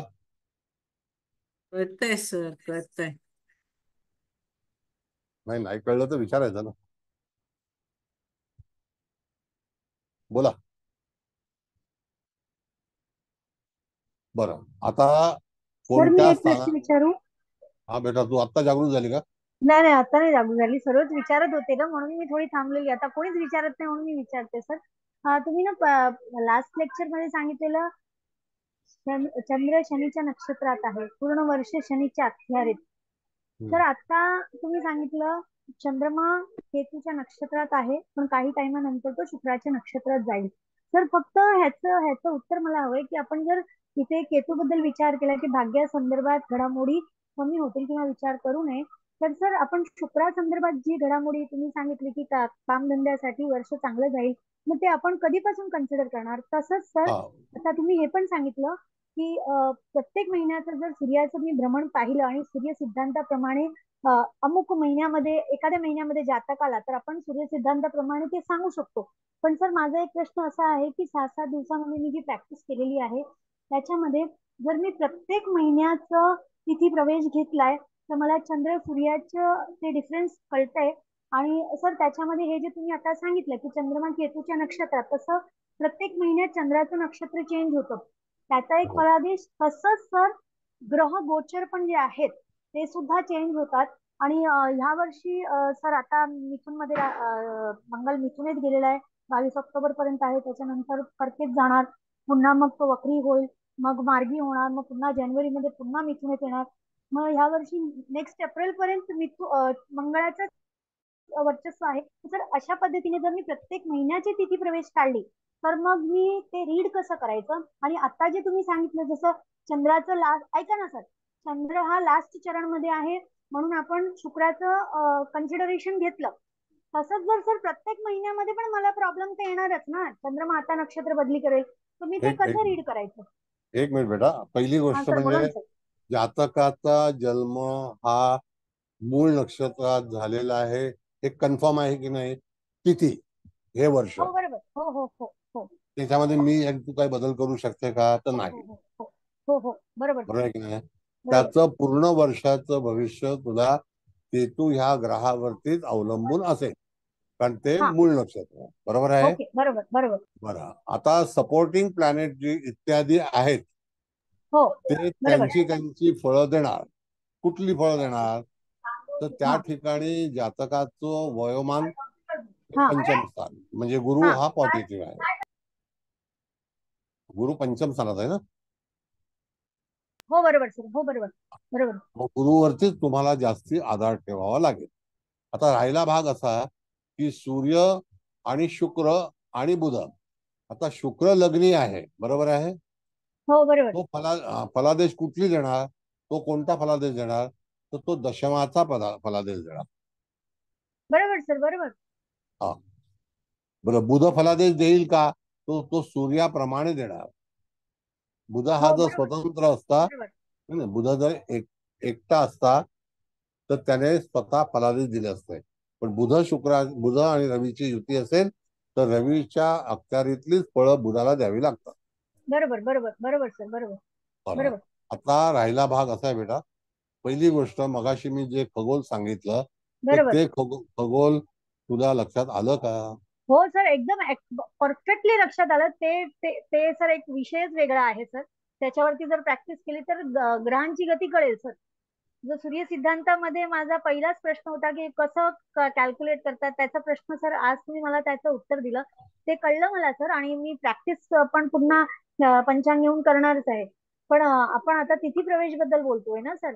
तर मी जसं तुम्ही सांगितलेलं की आपल्याला प्रॅक्टिस करायला लागेल तर मी प्रत्येक महिन्याची पण तिथी प्रवेशची पत्रिका काढून पाहिली. सांगितलं. तर मला एक एक मिनिट फलादेशासाठी थोडा विचार करत होते. एक मिनिट देतो तू घाई करू नको. आता आपण 6 महिन्याचं भविष्य शिकणार आहोत, 3 महिन्याचं पण शिकणार आहोत आणि महिन्याचं पण शिकणार आहोत. अच्छा आता मासिक, त्रैमासिक, हा 6 मासिक आणि हा वर्ष असे 4 पार्ट आहेत आपले. हा मग 4 पार्ट मध्ये 6 महिन्याचं पहिला घेऊ का 3 महिन्याचं पहिला घेऊ हे सांगायचं. तर त्रैमासिक भविष्य जेव्हा असेल त्यावेळेला तिथे गुरु हा पंचम स्थानातच असणार आहे. हा बरोबर आहे. त्रिमासिक मध्ये हा पंचम मध्येच असतो. बरोबर आहे सर. मग त्याचं सर फलादेश मला देणार. मला मला मला कळलं सर तुम्ही काय म्हणताय ते. बरोबर आता ठीक आहे ऐक सर. ऐक हा 2 मिनिटं बेटा, 2 मिनिटं काही करू नको. गुरु बदल होऊन आता किती महिने झाले? 4 महिने झाले हो बरोबर आहे ना? हो त्यावेळेला जेव्हा आपण त्रैमासिक भविष्य काढू हो त्यावेळेला गुरु राशीमध्येच असणार, बरोबर आहे सर. वृषभ वृषभ राशीमध्येच वृषभ असणार. बरोबर आहे बरोबर बरोबर वृषभेला असणार, पण बरोबर रवीचं भ्रमण वेगळं असणार. बरोबर आहे सर. हा सर तुम्ही मग आता अगदी परफेक्ट बोलताय. हा हा. बोला. मग आता जर समजा आपल्याला दुसऱ्या कुठल्याही ग्रहाकडे पाहायचं नाही हा आणि जातक आपल्याला प्रश्न विचारतोय तर हा त्यावेळेला तुम्हाला एक तर भाव मध्यावरती जायचं आहे. बरोबर. हा ते पण तुम्ही एक्सप्लेनेशन बरोबर दिलं. ते पण बरोबर हा कळलं सर. त्यानंतर दशमातून जेव्हा रवी जाणार आहे तिथे कुठला ग्रह नाही. बरोबर मग तिथे तो कधी कामावर जाणार आहे तर 16 ऑक्टोबरला जाणार. बरोबर बरोबर सर. त्यावेळेला भाव मध्य काय आहे? जे काही त्या जातक जेव्हा आला तेव्हा जी सूर्याची सांगतो. स्थिती असेल किंवा अंश हा असतील मग त्याच्यावरून आता आपण ते इथे काढलं. भाव मध्य जो आहे हा हा समजा 9 अंशाचा असेल तर त्या ओके ठिकाणी तुम्हाला स्वाती नक्षत्राचं पहिलं चरण, बरोबर सर. तिथून बरोबर सर. जेव्हा सूर्य जाईल तर स्वाती नक्षत्राच्या पहिल्या चरणातून जाताना साधारणतः 22 तारीख असते. बरोबर कळलं का? बरोबर सर. बरोबर मग 22-23 तारखेला तुम्ही त्याला उदाहरण देऊ शकता आणि उत्तर देऊ शकता. ह्या तारखा लक्षात ठेवणं तुमचं काम आहे, माझं नाहीये. सर मला माझ्या प्रत्येक प्रश्नाचं उत्तर तुम्ही दिलंच. फक्त एक एक राहिलेला प्रश्न आहे की मी ह्या पत्रिकेमध्ये तिथी प्रवेशामध्ये शुक्राबद्दलचं जे गणित मी करणार ते सूर्यावरून करणार सर. नाही शुक्र हा मुळातच फलादेश देणारा ग्रह ओरिजिनली आहे. कुंडलीमध्ये आलेला आहे ओके तो, कळलं आणि सर. तो दशमेश आहे. समजलं सर. समजलं समजलं समजलं सर. मला बरं. उत्तर भेटलं सर. सर मला उत्तर भेटलं. थँक्यू. त्याच्यामध्ये दोन ऑप्शन सांगतो तुला. 2 ऑप्शन, हा 2 केंद्राधिपती केंद्रामध्येच आहेत, एक मंगळ हा सर. आणि एक आणि शुक्र. सूर्य. हा कळलं? बरोबर कळलं सर. मला कळलं. Thank you thank you. थँक्यू. एवढं दूरदृष्टी ठेवूनच तुम्हाला भविष्य कथन करता आलं पाहिजे, अदरवाईज तुम्ही भविष्य कथन करू शकणार नाही. आता जे मी तुला जे सांगितलं हा की ताराचक्र सूर्यावरून पण बनवता येतं. सर मी आता आपण ह्या हप्त्यामध्ये त्याची प्रॅक्टिस घेणार सर. आता तुम्ही जे मला समजवलंय ना ती मी प्रॅक्टिस घेऊन पंचांग मी चेक करून ना तुम्हाला माझ्याकडे प्रश्न असतील सर. असं नाहीये की माझ्याकडे प्रश्न नसतील. आणि तुम्ही जे सांगितलं ते मला बरोबर समजलंय. आणि सर एक कसं आहे ना की तुमचं 1 सव्वा तासाचं लेक्चर असतं पण तुम्ही 1 सव्वा तासामध्ये ना 1 महिन्याभरावर जेवढं आपण शिकू शकतो ना एवढं तुम्ही कंटेंट शिकवून टाकता. आणि त्याची प्रॅक्टिस साठी ना सर 7 दिवस कमी पडतात. हा खरं मी सांगते तुम्हाला. आजपर्यंत याचा अर्थ तू असं कधी नाही की तुम्ही फास्ट आहे. हा आजपर्यंत तू कधीही हा सूर्याचं ताराचक्र पहा असं कधी ऐकलं नसेल.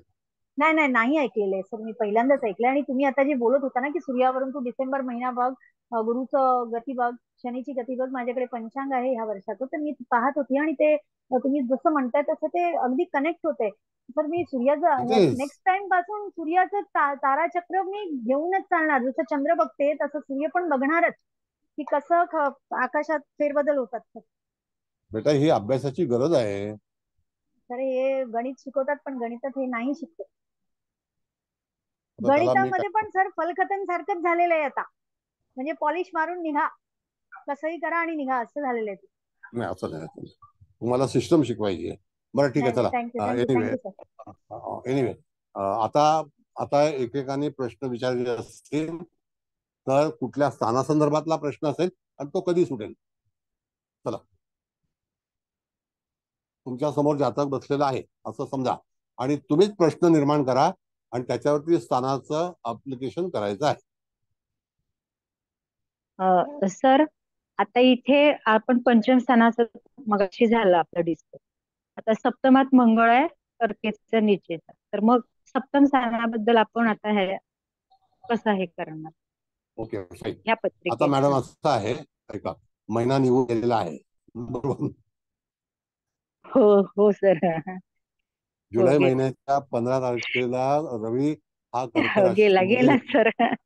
बरोबर आहे की नाही? हो हो हे तर लक्षात ठेवलं पाहिजे. गेला. ते जर लक्षात नसेल तर तिथे काही उपयोग होणार. त्याला एक ऍडिशनल एक ऑप्शन आहे, सांगतो मी. आता मला सांगा मॅडम, की मंगळ हा किती अंशाचा आहे? तर या पत्रिकेत सर 11 अंशाचं आहे आपली मांडलेली. Okay okay, fine. आता 11 अंशाचा जर मंगळ आहे, श्रवण नक्षत्राचं पहिलं चरण 11 अंशाला येतं आणि जानेवारी महिन्याच्या 25 ते 26 तारखेला सूर्य हा 11 अंशाला असतो. हो सर, बरोबर आहे. बरोबर आहे. त्या दरम्यान अकॉर्डिंग टू दिस पोझिशन, मंगळाचा जो सप्तम स्थानामध्ये असणाऱ्या ग्रहाला उपयोग होतो किंवा फलादेश मिळतो. त्याला ऑप्शन आहे. अच्छा, हो सर. कारण का, ही मकर राशीमध्ये सूर्य 14 तारखेला येणार. हो. 11 तारखेला चालायला 15 दिवस लागणार, 10 दिवस लागणार. 10 दिवस लागणार. हो. 14 24 झाले. 24. हो. हार्डली 25 ते 26 तारखेला जातकाला निर्णय मिळेल.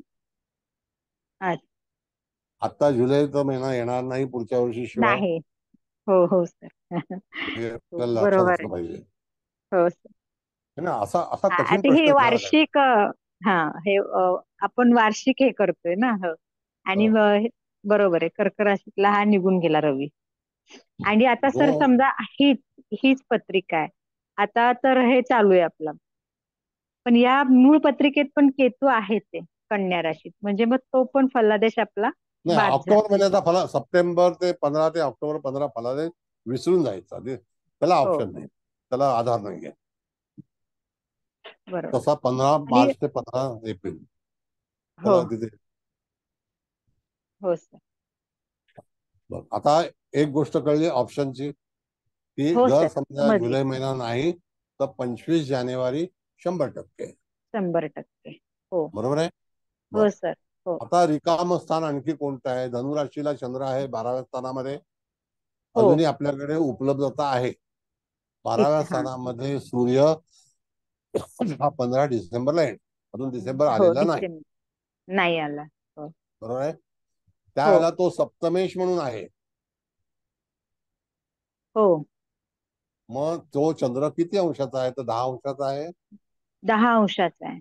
मूळ नक्षत्रात आहे. हो. म्हणजे त्या ठिकाणी 25 डिसेंबरला 10 अंश रवी कंप्लीट करणार आहे.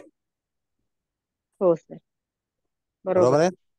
बरोबर. म्हणजे 25 डिसेंबर तुम्हाला सप्तम स्थानाचे प्रश्न सोडवण्यासाठी तारीख द्यायला हरकत नाही. सर एक्झॅक्ट डेट सांगितलं सर तुम्ही, अगदी थँक्यू सर. एक्झॅक्ट डेट सांगितलं सर, अंशाप्रमाणे अगदी बरोबर आहे ना ते? हो सर, अगदी ग्रेट. रवी. हो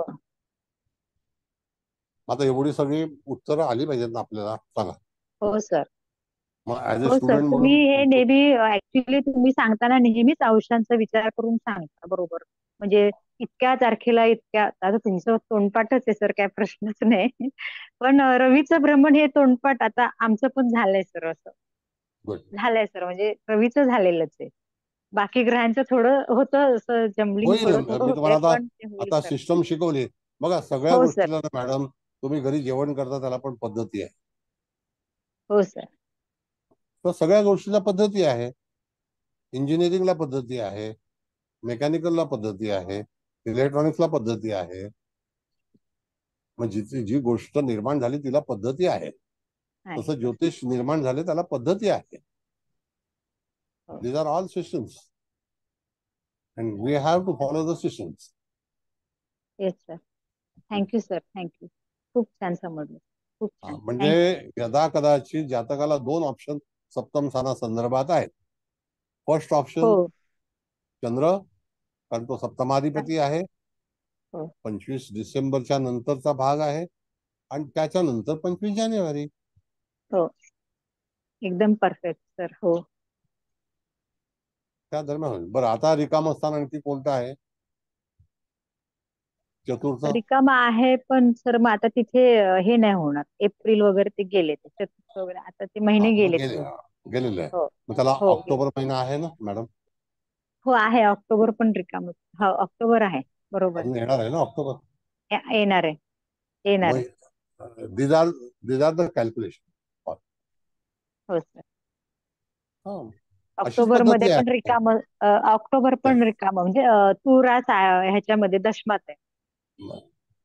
म्हणजे इथे जर समजा आपण पत्रिका आपल्याकडे आली तर त्या ठिकाणी मिथुन राष्ट्राचा येणार नाही रवीची नाही या वर्षात. नाही येणार. म्हणजे काय, हो सर. कर्क नाही येणार. शिवरेमध्ये आता रवी चालू आहे, ती अष्टमातली आहे, नाही का? हो हो सर. सप्टेंबर मध्ये जाईल. म्हणजे शिवराशीमध्ये रवी आहे तो सप्टेंबर मध्ये केतुयुक्त जाईल 15 हो, सप्टेंबरला. त्यामुळे थोडे थोडे दिवस आहेत ना आता. थोडेच दिवस राहिले. आज हो. 6 तारीख आहे. हो, असं आहे. म्हणून तसेच नवमांश पण तुमचे पाठ असायला हवेत. हो सर, नवमांश आहे ना, आहे आता, थोडेसेच राहिलेत, बाकी झाले तेच. म्हणजे अग्नी राशीतले पहिला नवमांश ऑलमोस्ट ते अश्विनीचा पहिला शस्त्रांश आहे, मूळ नाही, तसं शस्त्रांश नाही, आहे. तसं नाही. ते सूक्ष्मांश झालं. अच्छा अच्छा. नवमांशामध्ये हो हो, नवमांश आहे सर. सर हो हो, ते पण आहे. पृथ्वीचा ग्रह समजा कधी प्रवेश तिथं करणार आहे आहे. तर नाही सर, त्या नाही तारखा नाही. नाही अजून हे झाल्या ते हो, चालू आहे अभ्यास तो. ठीक आहे. त्या नवमांशात किती तारखेला जातो? हो सर, येस. ते पाठ पाहिजे. हो. आणखी कोण आहे? बोला बोला, काय बिंदास अगदी. तर एक वेगळं विचारू का? हा बोला. हा जातक माझ्याकडे 27 किंवा 28 मार्चला आलेला आहे, 2025 ला. तेव्हा तृतीय स्थानामध्ये 6 ग्रह एकत्र येतात. अष्टम स्थानातून जातो आहे. तर त्या संदर्भात फळ सांगा बरं. 6 ग्रह एका ठिकाणी येतात तृतीय स्थानामध्ये. मग ते फळ चांगलं मिळणार नाही. तिथे फलादेव मी तुम्हाला सांगितलं की राहू युक्त जेव्हा ग्रह होतात तेव्हा मी सांगितलंय, आणि त्या ठिकाणी परत पुन्हा तेच प्रॉब्लेम आहे. त्यात तुम्ही आणखी काय विचारताय? नाही, अष्टम रवी आहे ना, तो परत अष्टम स्थानातून जातो, तर त्या माणसाला अत्याचार काही त्रासदायक असं येईल का? ऐका 2 मिनिटं ऐका. हो सर, आता सांगा. रवी अष्टम स्थानामध्ये आहे? नाही, आता नाही आहे. मग आता तो वृश्चिक राशी दाखव. आता तो सिंह राशीमध्ये. तर तुम्ही काय सिंह राशी. काय बोलताय तुम्ही? हो सर, आता मी तुम्हाला फक्त आज जातक 2025 साली 28 मार्चला माझ्याकडे आला. 2025 साली. ऐका ना, मग तेव्हा मीन राशीमध्ये ग्रह असतील ना सगळे? हो, तर मग मीन राशीमध्ये जेव्हा ग्रह येते ना, तेव्हा ते तृतीय स्थानामधून म्हणजे रवी तिकडून अष्टमात जातो. तर त्या संबंधात फळ कसं मिळेल असं विचारतो. हा गावठी हिशोब लावू नका. अष्टमातला हा गावठी सिस्टम आहे. ते तुमच्या गावालाच ठेवा. Okay sir. म्हणून तर या लोकांनी ज्योतिषी बिघडवलंय. याला कारण ते नाही, आहे. 6 ग्रह येत्या एका ठिकाणी म्हणून विचारलं सर. काय विचारताय तुम्ही? गोचर काय आहे? पहिल्यांदा एक नियम तर करा. अष्टमेशाचं अष्टम ह्या सगळ्या फालतू गोष्टी त्या गावकरी लोकांनाही शिकवतात. तिथे नाही, आम्ही शहरी लोक. तिथे ओके सर. मीन राशीमध्ये शनी रवी, आता मगाशी चव्हाण मॅडमने सांगितलं. काय चव्हाण मॅडम? हो सर, हो. याच्यामध्ये अष्टमाचा अष्टम कसला आला?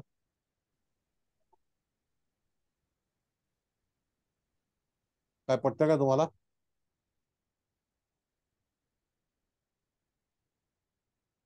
त्याला उत्तर असं आहे की अष्टमेश हा जर राहू युक्त असेल तर फलादेश काय मिळेल, असा प्रश्न केला पाहिजे. समजत? हो सर, मला ते 6 ग्रह एकत्र आले ना, म्हणून विचारलं मी त्या त्या काळात. परत तेच आहे. अहो, प्रश्न विचारताना तुम्हाला लॉजिक पाहिजे. अष्टमाधिपती, त्याला वाक्य रचना पाहिजे व्यवस्थित. अष्टमाधिपती जर राहुयुक्त मार्च महिन्यामध्ये असेल तर जातकाच्या जीवनात काय घडामोडी होतील, असं शुद्ध व्याकरण आहे. कळलं? Okay sir. हा, धन्यवाद सर. धन्यवाद. म्हणून तर ज्योतिषी तिथे फलादेश देऊ शकत नाही, हे आपलं दुर्भाग्य आहे. कुठे गेली गीता सावंत? हा सर, बोला ना. काय ऐकते भारतीय विद्याभवन काय आलं? नाही, ऐकते मी. हे जे म्हणत होते ना, अष्टमे स्वतःपासून अष्टम हाऊस मध्ये गेलं तर त्याचं काय रिझल्ट येणार, तर हेच शिकवतात ना आता. आणि त्याचं काही रिझल्ट येत नाही हे सर्वांनाच माहित आहे. मग आपण गोल गोल गोल गोल फिरत राहायचं आणि आपल्याला कधीच कळणार नाही. 10 वर्ष गेली, 15 वर्ष गेली, 20 वर्ष गेली आणि आपण ज्योतिष शिकतोच आहे. आता सर हेच शिकवतात. लग्नेश लग्नापासून 12वा गेला, 12वा द लॉर्ड ऑफ वेल्थ वेळ स्वतःपासून वेळात गेला, भाग्य स्वतःपासून भाग्यात गेला, तर त्याचे अशी रिझल्ट येणार. तुमची पद्धत टोटल डिफरंट आहे. डिफरंट नाहीये, तुमची पद्धत व्यवस्थित आहे. ह्याच पद्धतीने जर गेलो ना सर, जसं तुम्ही मला मार्च महिन्यामध्ये सांगितलेलं की आता तुला फलादेशाकडे बघायला पाहिजे. पण सर ज्या स्पीडने मला फलादेश कळतोय ना, एवढ्या स्पीडने लोक शिकवत नाहीत सर. तुम्ही तिथे गांगरून म्हणजे गांगरत राहता की इथे हा ग्रह इथे गेला मग काय होणार, तो तिथे गेला मग काय होणार, तो तिथे गेला मग काय होणार. At the end of the day काही होत नाही सर. काहीतरी अनिष्ट झालं की नंतर जातक सांगतो की ज्योतिषाला ज्योतिष येत नाही आणि ज्योतिष तिथेच फिरत असतो गोल गोल गोल गोल. तर ऑनलाईन ऍस्ट्रॉलॉजी मध्ये हे होतं हा, की अष्टमापासून अष्टमेश अष्टमात गेला. बोला बोला. त्यांना 12 महिने 2 वर्ष फीस साठी काढावे लागतात ताई, म्हणून ते 2 वर्ष गोल गोल फिरवतात. बाहेर मॅडम पण निघून गेले नैतिकता कसं पण होणार? मैडम હું શું કહું છું, નૈતિકતા પણ એક વસ્તુ છે કે નહીં? તમે પૈસા લઈ લો છો અને પછી તમે કઈ શીખડાવતા જ નથી, તો આ સારું નહીં કહેવાય ને. તમે જ્યોતિષીને તમે પછી તમે કહો છો કે આ વ્યક્તિ જ્યોતિષ છે, તો ન જ ચાલે ને. પછી તમે તો પછી આખા ગામને મૂર્ખા જ બનાવ્યા કરો છો. આવું ન ચાલે બેન. एक काम कर, आता बघ एक शेअर बाजारचं सेबीचं लफडं चालू आहे. त्या एका मॅडमचं, त्यांची राजसीमा आहे. कळलं का? आता समोरून शनी चाललेला आहे सिंह राशीला. आता ते अडकल्या गेले त्यामध्ये. તમને ખબર છે પેલું જે મિતાલી બેન કરીને છે? कोण सर? ते हिंडनबर्ग મોર દેન, मध्ये ना हा येस, सेबीची. सेबीची 1000 करोड रुपीजचा प्रॉब्लेम आहे. हा बरोबर. अच्छा. कारण जेव्हा शनी समोरून जातोय निश्चित त्याला ते उघडकीस येणार सगळं. आता हिडनबर्गचा काही संबंधच नाही, पण त्यांनी तो पत्र पाठवलं. सर मी तुम्हाला सांगू, फक्त 1 डिग्रीचा सूर्य जेव्हा शनीच्या डिग्रीला टच करतो ना, त्याच दिवशी सुद्धा त्रास होतो. आपण किती पण मोठे फलादेश दिले ना, तर एखादा साधा पिऊन सुद्धा येऊन तुम्हाला त्रास देऊन निघून जातो. त्याचं ते स्क्वेअर आस्पेक्ट, मग त्याचं समसप्तक आहे. फक्त त्रिकोणामध्ये पण शनी आला किंवा 150 डिग्रीवरती पण शनी आला ना कुठल्याही ग्रहाचा, तो त्याला त्या दिवशी पर्टिक्युलर चंद्राचं ग्रहण पाहिलं, तो हैराण होणारच सर. ठीक आहे, चला आता आणखी काही तुम्हाला बोलायचं बोला.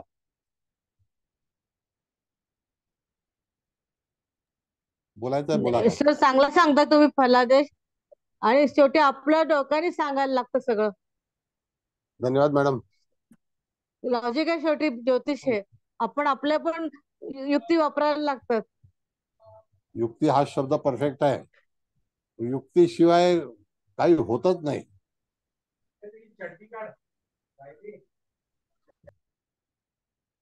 पुढे कुलकर्णी मॅडम, जे काय आता आपण चर्चा केली ते सगळ्या गोष्टी लक्षात आल्या का तुमच्या? चांगला वाटतं सर क्लास. मी तुमचा आता 3रा क्लास अटेंड केला. हरकत नाही, आणखी बरेच क्लास होणार आहेत. गीता चव्हाणचं 1 वर्ष झाले अटेंड करते. सप्टेंबर टू सप्टेंबर 1 वर्ष झालं. सप्टेंबर ते तर महान आहेत का? आम्ही आपले ज्युनियर आहोत. नाही माहित नव्हतं सर, मला माहित नव्हतं. सर काल ताराचक्राचे क्लास होते का? हो, तुम्ही आलातच नाही.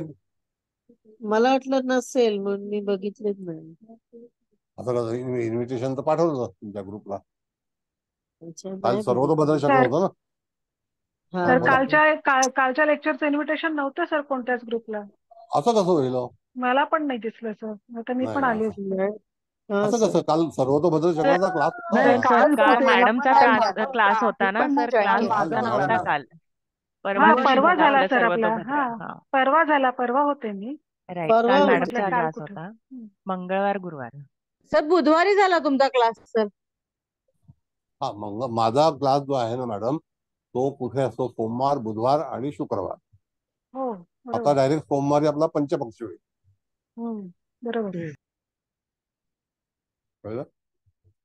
तर परवा आपण ताराचक्र घेतो. आज मी तुम्हाला ताराचक्र सूर्याचं शिकवलं. सर आता माझे सूर्याचं दोन्ही ग्रह एकसारखेच आहेत सर. चंद्राचं नक्षत्र एकसारखे आहेत आणि सूर्य नक्षत्राचे पण ग्रह एकसारखेच आहेत. चांगली गोष्ट आहे ना. मग म्हणून तुम्ही पॉवरफुल आहात. म्हणजे सूर्य नक्षत्र माझं पूर्व भाद्रपद आहे. चंद्र नक्षत्र पुनर्वसू आहे. दोन्ही एकसारखीच लाईन येते. म्हणून सांगितलं ना की तुम्ही भारी आहात, पॉवरफुल हे काही भारी नाही सर. सांगितलं फक्त मी आपलं एक गंमत म्हणून. आहात.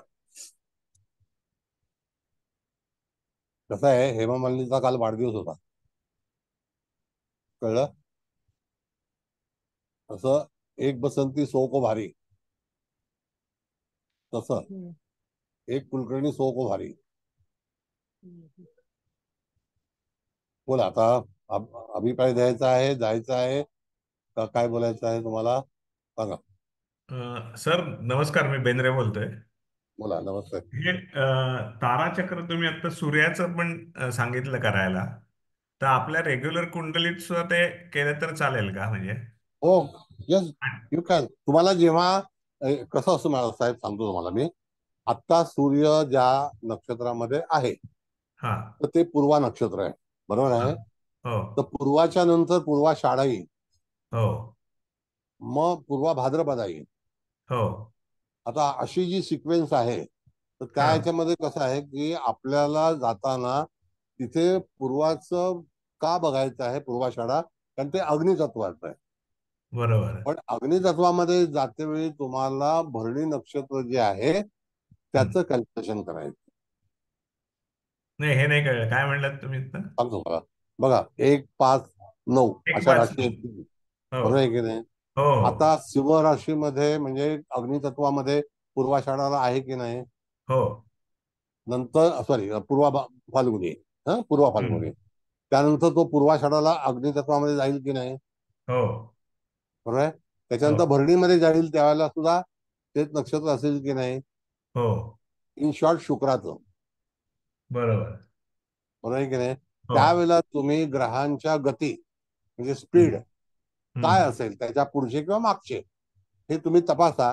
त्यावेळेला बर तुम्हाला रोजच्या पंचांगामध्ये डिटेल्स येतं. आणि हो ते डिटेल्स जेव्हा पंचांग करते, पंचांग बनवतात, त्यावेळेला हाच आधारस्तंभ आहे. त्याच्यावरून तयार करतात पंचांग. येस, आणि ते आपल्याला सांगत नाहीत. बरोबर. असं आहे. सिक्रेट सांगितलं त्यांचं. म्हणजे ही जी काही तपासण्याची पद्धती आहे ना हा साहेब, तर हा त्या ह्याच्यावरती अशा पद्धतीवरतीच ग्रहांची चाल ही तुम्हाला खगोलमध्ये उपलब्ध असते. ओके. ते पण पंचांग नॉर्मली एफएमआरआय वरून करतात ना ते? एफेमेरीज ज्या आहेत ना, त्या पुढच्या 100 वर्षाच्या एफेमेरीज किंवा मागच्या 100 वर्षाच्या एफेमेरीज ज्या आहेत, तर तर शेवटी त्यांचं साहित्य काय जे त्यांच्याकडे उपलब्ध आहे ते. आता समजा तुम्ही कुठेशी राहता साहेब? मी पुण्यात राहतो. ठीक आहे. आता मला वाकड माहिती आहे, पण मला हो. पिंपरी माहिती नाहीये. हा. मला पिंपरी तुम्ही दाखवाल ती मी पिंपरी समजणार ना. हो बरोबर आहे. मग पंचांग कर्त्यांनी बऱ्याचशा चुका पण केलेल्या आहेत. हो. त्याच्यामध्ये त्यांची गणितं चुकलेली आहेत. ते म्हणतात नाही आमचंच बरोबर आहे. बऱ्याच वेळेला तिथी चुकलेल्या आहेत 4-4 तासाच्या. पण ते एफिमेरी तरी ऍक्युरेट असते का? हा, एफएमएरी नासावरून आता काढली जाते एफएमएरी. आता ती पूर्वीच्या ऍक्युरेट असते एफएमएरी का? नाही, आता ते बघा परत सांगतो मला. ऍक्युरेसी ही फक्त तुम्ही जे बनवलेलं आहे तुमची ऍक्युरेसी तुमच्याकडे आहे. पण बर. इतर लोकांनी ते पालन करावं याच्याबद्दलचा भाग नाही होत. आता सांगतो मला, आमच्या वेळेला एफएमएरीच्या माटुंग्याला गिरी बुक स्टॉल मध्ये मिळायच्या. हो. त्या 100 पेक्षाच्या एफएमएरीज असायच्या 1901 पासून 2000 पर्यंत. हो. त्या ठिकाणी त्या एफएमएरीच्या खऱ्याच असतील हो. अशी शाश्वती नाही. अच्छा. त्यांनी लिहिलंय ते वाचायचं. बरोबर आहे. नाही असं आता आहे. इतके म्हणजे सायंटिस्ट एवढे ऍडव्हान्स मध्ये झालेत आणि कॉम्प्युटरायझेशन इतकं प्रचंड झालंय. पूर्वी तर हे आकडेमोड करून करायला लागायचं किंवा तर आता असं मला वाटलं की आता तरी अॅक्युरेसी वाढली पाहिजे त्यांच्याकडे. नाही, ऍक्युरेसी कसं आहे की मटेरियल सगळं आपलंच आहे. अच्छा. पारंपरिक म्हणजे पराशरींचं आहे. हा. आता त्यांची पद्धतीत मी तुम्हाला सांगतो, विषय निघाला म्हणून ते सायन पद्धती करतात. आपण आयनॉक्स काढतो म्हणून तिथे आपली निर्जन येते. हो. बरोबर आहे.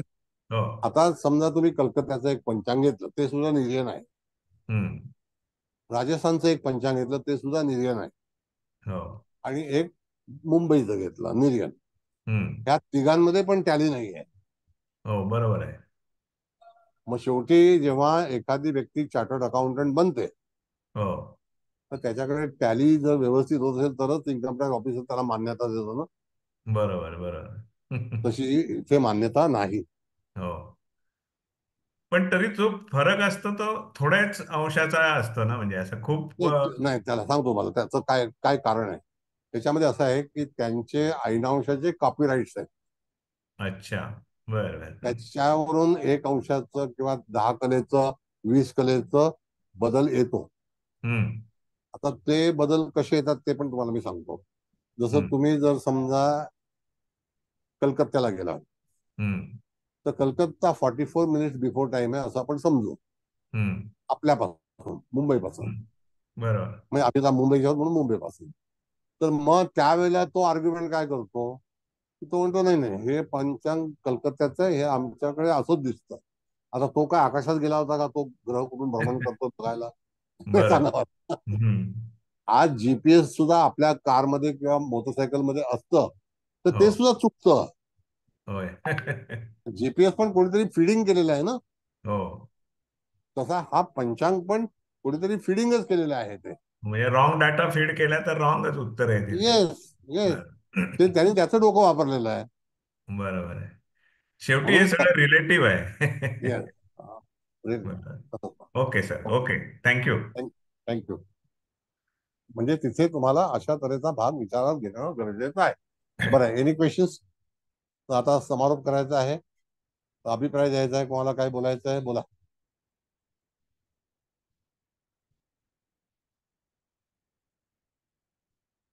चव्हाण मॅडम, व्हॉट यू से? हो सर.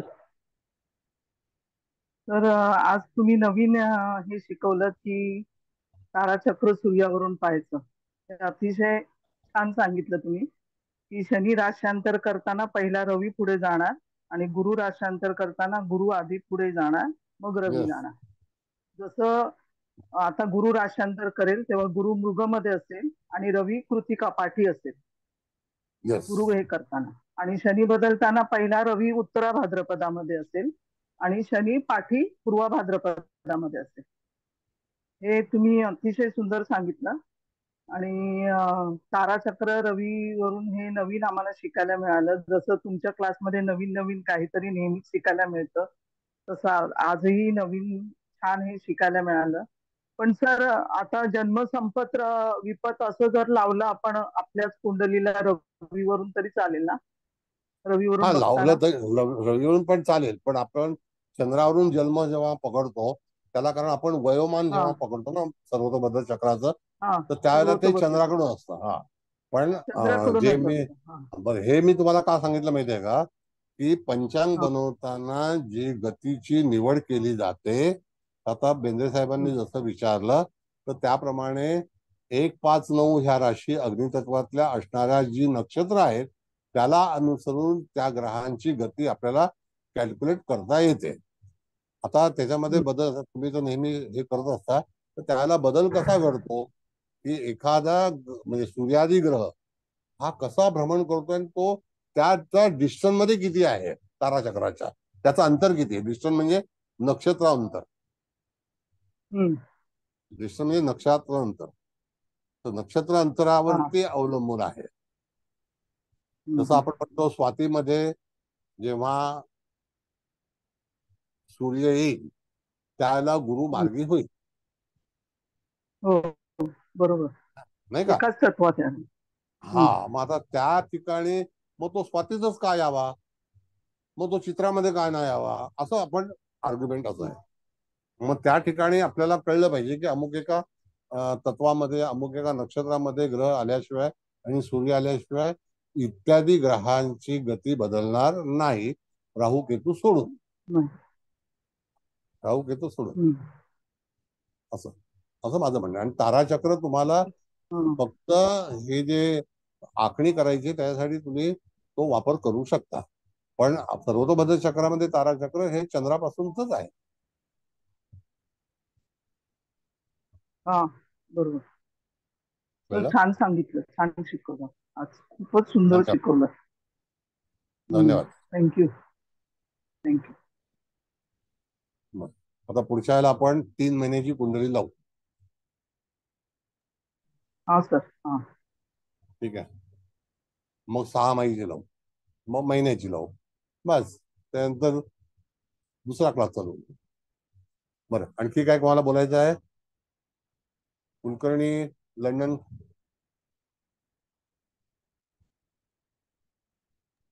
सुंदर झाला सर क्लास. म्हणजे छानच समजतच आहे सर, फक्त प्रॅक्टिसची मात्र गरज आहे. थोडंसं पंचांग समोर ठेवून सतत आम्हाला किंवा पाठ नसल्यामुळे आणि प्रॅक्टिस नसल्यामुळे बघावं लागतं, पण फारच सुंदर सोपं झालं आहे, सर. सोपं आहे, कठीण नाहीये. थँक्यू. हो, कठीण नाहीये, कठीण फक्त आमची प्रॅक्टिस कमी पडते. नाही. आता कसं आहे बघा मॅडम, तुम्हाला सांगतो मी, आकाशाचं निरीक्षण करते वेळी तुम्ही जर पंचांग बघितलं हा हा तर नेहमी तुम्हाला एखाद्या 2 कलेमध्ये ग्रह मागे पण जाताना दिसतो. हो बरोबर. एका 2 कलेमध्ये किंवा हो 5 सर. कलेमध्ये, किंवा पण अंशामध्ये नाही, पण कलेमध्ये मागे पुढे असं त्याचं भ्रमणामध्ये फरक पडतो. बरोबर. मग असा जर आपण प्रश्न केला की का, हा की त्याला उत्तर पाहिजे. कारण सूर्याची मुवमेंट जी आहे ना ती ठरवते. ओके. हो बरोबर. आणि मूळ म्हणजे कसं आहे की पदार्थ हा जो गणिताचा आहे, तर गणित सुद्धा एक पदार्थ आहे. तर त्या पदार्थामध्ये आपल्याला पहिल्यांदा बेसिक कळलं, प्लॅटफॉर्म, हो बरोबर. तर आपल्याला लगेच जाता येईल, येस येस सर. नाही तर जाता येणारच नाही. अगदी कळलं का? असं हो आहे. सर. Thank you thank you sir. धन्यवाद. थँक्यू. म्हणजे मला असं वाटत नाही की तुम्ही काही डिफिकल्ट आहे, पण तुम्ही तर भरपूर शिकलेले आहात, त्यामध्ये काही प्रश्नच नाहीये. नाही सर, पण नाही सर, म्हणजे खूप खूप असं जसं त्या दुसऱ्या गीता मॅडम म्हणाला त्याप्रमाणे की खूप टिपिकल होत राहत आहे सगळीकडे, आणि मग हे या पद्धतीने हे शिकायला लागल्यावरती एकत्र इंटरेस्टिंग आहे, आणि खूप तुम्ही नेहमीच खूप छान आणि इझी पद्धतीने समजून सांगता सर, त्यामुळे खूप इंटरेस्टिंग पण वाटतं ते. सो त्यासाठी पण खूप थँक्यू सर. थँक्यू. मॅडम खरं सांगू, ज्योतिष शिकवणाऱ्यांमध्ये नैतिकता राहिलेली नाही. आता त्या मॅडमने सांगितलं ना की आपल्याला 2-2.5 वर्षाची फीस पाहिजे, त्याच्यासाठीच तेवढं शिकवतात आणि फक्त एक इंटरेस्ट जागृत करतात की बाबा it is an interesting subject. आता त्या सरांनी कसं विचारलं की एफएमई मी कुठली फॉलो करू, आता राफेल एफएमईचे तसेचे तसे मिडनाईटचे ग्रह सकाळी 5:30चे ग्रह घेऊन पंचांगामध्ये तसेचे तसेच टिपलेले आहेत. त्यांनी लक्ष पण नाही दिलेलं की इथल्या ते तिथे काय झालेलं आहे. आणि आता त्या राफेलवाल्यांनी स्वतःच ते सर बंद करून टाकलंय, म्हणजे मोनोपोली म्हणतो ना, तर त्यांची आता एफएमरी भेटत नाहीये. मग ते नासाची एफएमरी, इकडची एफएमरी, तिकडची एफएमरी, दुनियाभरची एफएमरी घेऊन लोक आपली ग्रहगणित करतायत. जेवढे पण तुम्ही ऍप पाहिलात ना मॅडम, त्या प्रत्येक ऍप मध्ये तुम्ही तुमचं डेट ऑफ बर्थ फीड करा. तुम्हाला तुम्हाला लग्न जे अंश आहेत ना ते चेंज भेटतील. त्यात तुम्ही केपीचे अंश म्हणजे केपी बघायला गेलात ना, तर तुम्ही वेडाच व्हाल की मी आता काय करू, कुठला सर घेऊ आणि कुठे जाऊ. ठीक आहे. आणि त्याच्यामध्ये पण कुठे कुठे जर प्लेस ऑफ प्लेस चेंज केली ना, लेटिट्यूड लॉंजिट्यूड चेंज केला, डायरेक्ट 4-4 डिग्रीचा फरक पडतो. मग तुमचे 9 मार्क्स चेंज होऊन जातात. मग म्हणजे जर तुम्हाला जोपर्यंत गणित येत नाही आणि तुम्हाला स्वतःला माहित नाहीये की माझ्या लग्नाचे अंश किती आहेत, तोपर्यंत तुम्ही कुठल्याही मोबाईल ऍप वरती ब्लाइंडली ट्रस्ट केलात तर तुम्ही फेल व्हाल.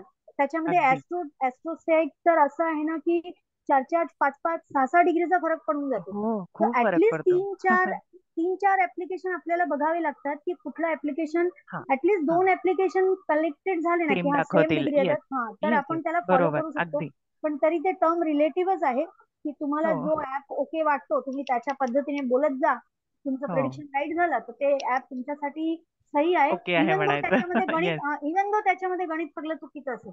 आणि सर जे सांगतायत ना, पंचांग तुमच्या हातात असेल आणि तुम्हाला थोडंफार पण गणित हळूहळू प्रॅक्टिस केली येत असेल, तुम्ही ग्रेट होऊन जाल ज्योती सांगून. तर ते जास्त आपल्यासाठी युजफुल आहे. सर ऍक्च्युली सर जे देतायत ना ते अमूल्य आहेत. आणि मला वाटत नाही की ज्या पद्धतीने सर शिकवतात असं पुढे कोणी शिकवेल असं मला तरी वाटत नाही. खरंच पण नैतिकता आधी नाही नाही कोणी शिकवलंय आणि आता तर सगळा बाजारच होत चाललाय, त्यामुळे मी मॅडम सांगू तुम्हाला, अशक्य आहे.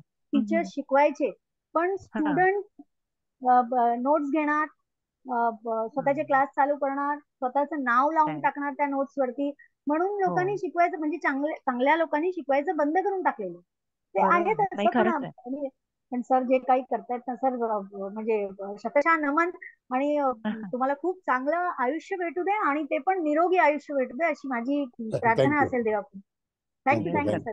Thank you sir. तुमची एकट्यांची नाही, आमची सर्वांची प्रार्थना, आमच्या सगळ्यांची प्रार्थना आहे.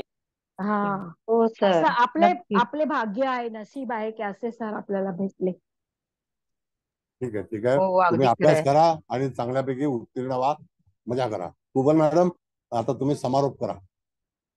सर आता सगळ्यांनी खूप अतिशय उत्तम समारोप केलाय.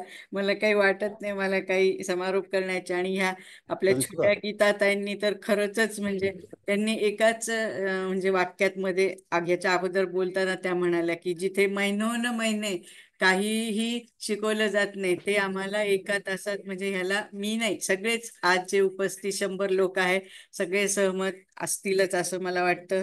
तर सर आता काही मी जास्त बोलत नाही. आजचा क्लास खरंच उत्तम झाला आणि त्याच्यातनं आज नवीन म्हणजे शिकायला जे मिळालं ते म्हणजे सूर्याचं ताराचक्र गतीसाठी आपण कसं बघावं हे तुम्ही उदाहरणासहित अतिशय उत्तम सांगितलं. पण फक्त सर्वतोभद्र मात्र चक्र बघण्यासाठी, कारण आपण तिथे वयाचा विचार करतो तर तिथे आपल्याला म्हणजे चंद्राचंच ताराचक्र वापरायला हवं हे पण तुम्ही नमूद केलंय. तर हे पण खूप छान. आजची तर पत्रिका छानच आहे. म्हणजे ते काय म्हणजे केंद्राधिपती ते पण चर राशीतील आणि पण केंद्रात आहे. हे आजच्या म्हणजे पत्रिकेचा मूळ गाभा आहे असं तरी मला म्हणावं असं वाटतं.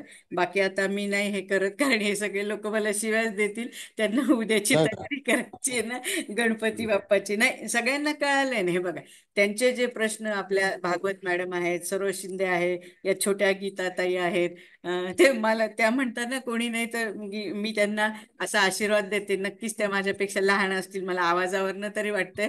तर सर छान शिकवतातच नो डाऊट, पण त्यांना अशी मी विनंती करेन की हे शास्त्र तुम्ही कसं म्हणता ना नेहमी शिवाचं शास्त्र आहे पुढं अशाच चांगल्या नियतीने जायला हवं. तर त्यांना मी रिक्वेस्ट करेन की तुम्ही सुद्धा पुढे मागे शिकवायला सुरुवात करा. सरांचं म्हणजे त्यांचं कसा खूप अभ्यास आहे ना, बऱ्याच वर्षाचा आहे. गणित पण त्या खूप छान म्हणजे त्यांना कळालेलं आहे. स्वतः शास्त्री पण आहेत. त्यामुळं मी गीता हे मॅडम शास्त्री तुम्ही नाही आहे. ऐकत असल्या नाही का? शास्त्री अच्छा, मला शास्त्री वाटलं त्यांनी शास्त्री. हा ठीक आहे, व्हॉट एव्हर. शी पण मी शी त्यांना डझन बिलीव्ह शास्त्री. सगळ्यांतर्फे विनंती करेन की तुम्ही पण शिकवा म्हणून. तर सर, एकंदरीतच आजचा क्लास अतिशय उत्तम झाला. ते सप्तमाचं पण तुम्ही सांगितलं, त्या म्हणजे जातकाचे प्रश्न केव्हा होती, तर जेव्हा आपला हा सूर्य धनु राशीत जाईल डिसेंबरला, आणि हे चंद्राची आपण डिग्री पण बघितली ना, 10 म्हणजे 25 डिसेंबर नंतर त्याला प्रश्न तर आहेच, नो डाऊट, ह्या जातकाला, कारण तिथं मंगळ आहे सप्तमात, तर तेव्हा त्याला त्याच्यापासून थोडंसं रिलीफ मिळेल. तर सर, एकंदरीतच क्लास अतिशय अतिशय अतिशय उत्तम झाला. त्यासाठी मी आणि इथले सर्वजण आपले कोटी कोटी आभार मानतो आणि कोटी कोटी धन्यवाद. Hats up to you and your divine धन्यवाद. Soul. Huge gratitude, huge gratitude, huge gratitude. Thank you सगळ्यांना. धन्यवाद. आणि तर मला पण एवढं सांगायचंय हा की बोला. फलादेशाकडे सगळे जम मारतात. हा, बरोबर. सगळ्यांना फक्त फलादेश ऐकायचंय. आणि हे जर बेसिक तुम्हाला नाही कळलं, जे तुम्ही आता शिकवताय, एवढं आकाश शिकवताय सगळं, तर ते नाही कळलं तर कुंडली पण कळणार नाही, फलादेश पण कळणार नाही. हे सगळे जे बेस आहे, तो कसे ग्रह गती करतात, कसं जातं, मुवमेंट कशी आहे प्रत्येक ग्रहाची, ती नाही कळली तर तुम्हाला फलादेश कळणारच नाही. पण हे कळतच नाही सर लोकांना. तर हे तुम्ही जे शिकवताय आता, ते निदान ऍटलिस्ट असं असतं हे तरी कळेल लोकांना, म्हणजे असं असतं हे सगळं आहे. हे तुम्ही खरंच इंट्रोड्यूस करताय, ते खरंच खूप छान आहे. तुम्हाला तर आकाश सगळं पाठच आहे, त्याबद्दल धन्यवाद तुमचे. आम्ही तुम्ही धन्यवाद मॅडम. शिकवताय आम्हाला एवढं. आणि थँक्यू. त्याच्या गणेश धन्यवाद सर. साठी सर तुम्हाला हार्दिक माझ्या शुभेच्छा. मित्रांना आणि सगळ्यांना सर्वांना खूप हार्दिक खूप शुभेच्छा. शुभेच्छा. Thank you. Thank you sir. Thank you thank you sir. Thank you thank you thank you. Madam. शुभेच्छा. Thank you sir. सर. गणेश चतुर्थीच्या सर्वांना शुभेच्छा सर. थँक्यू.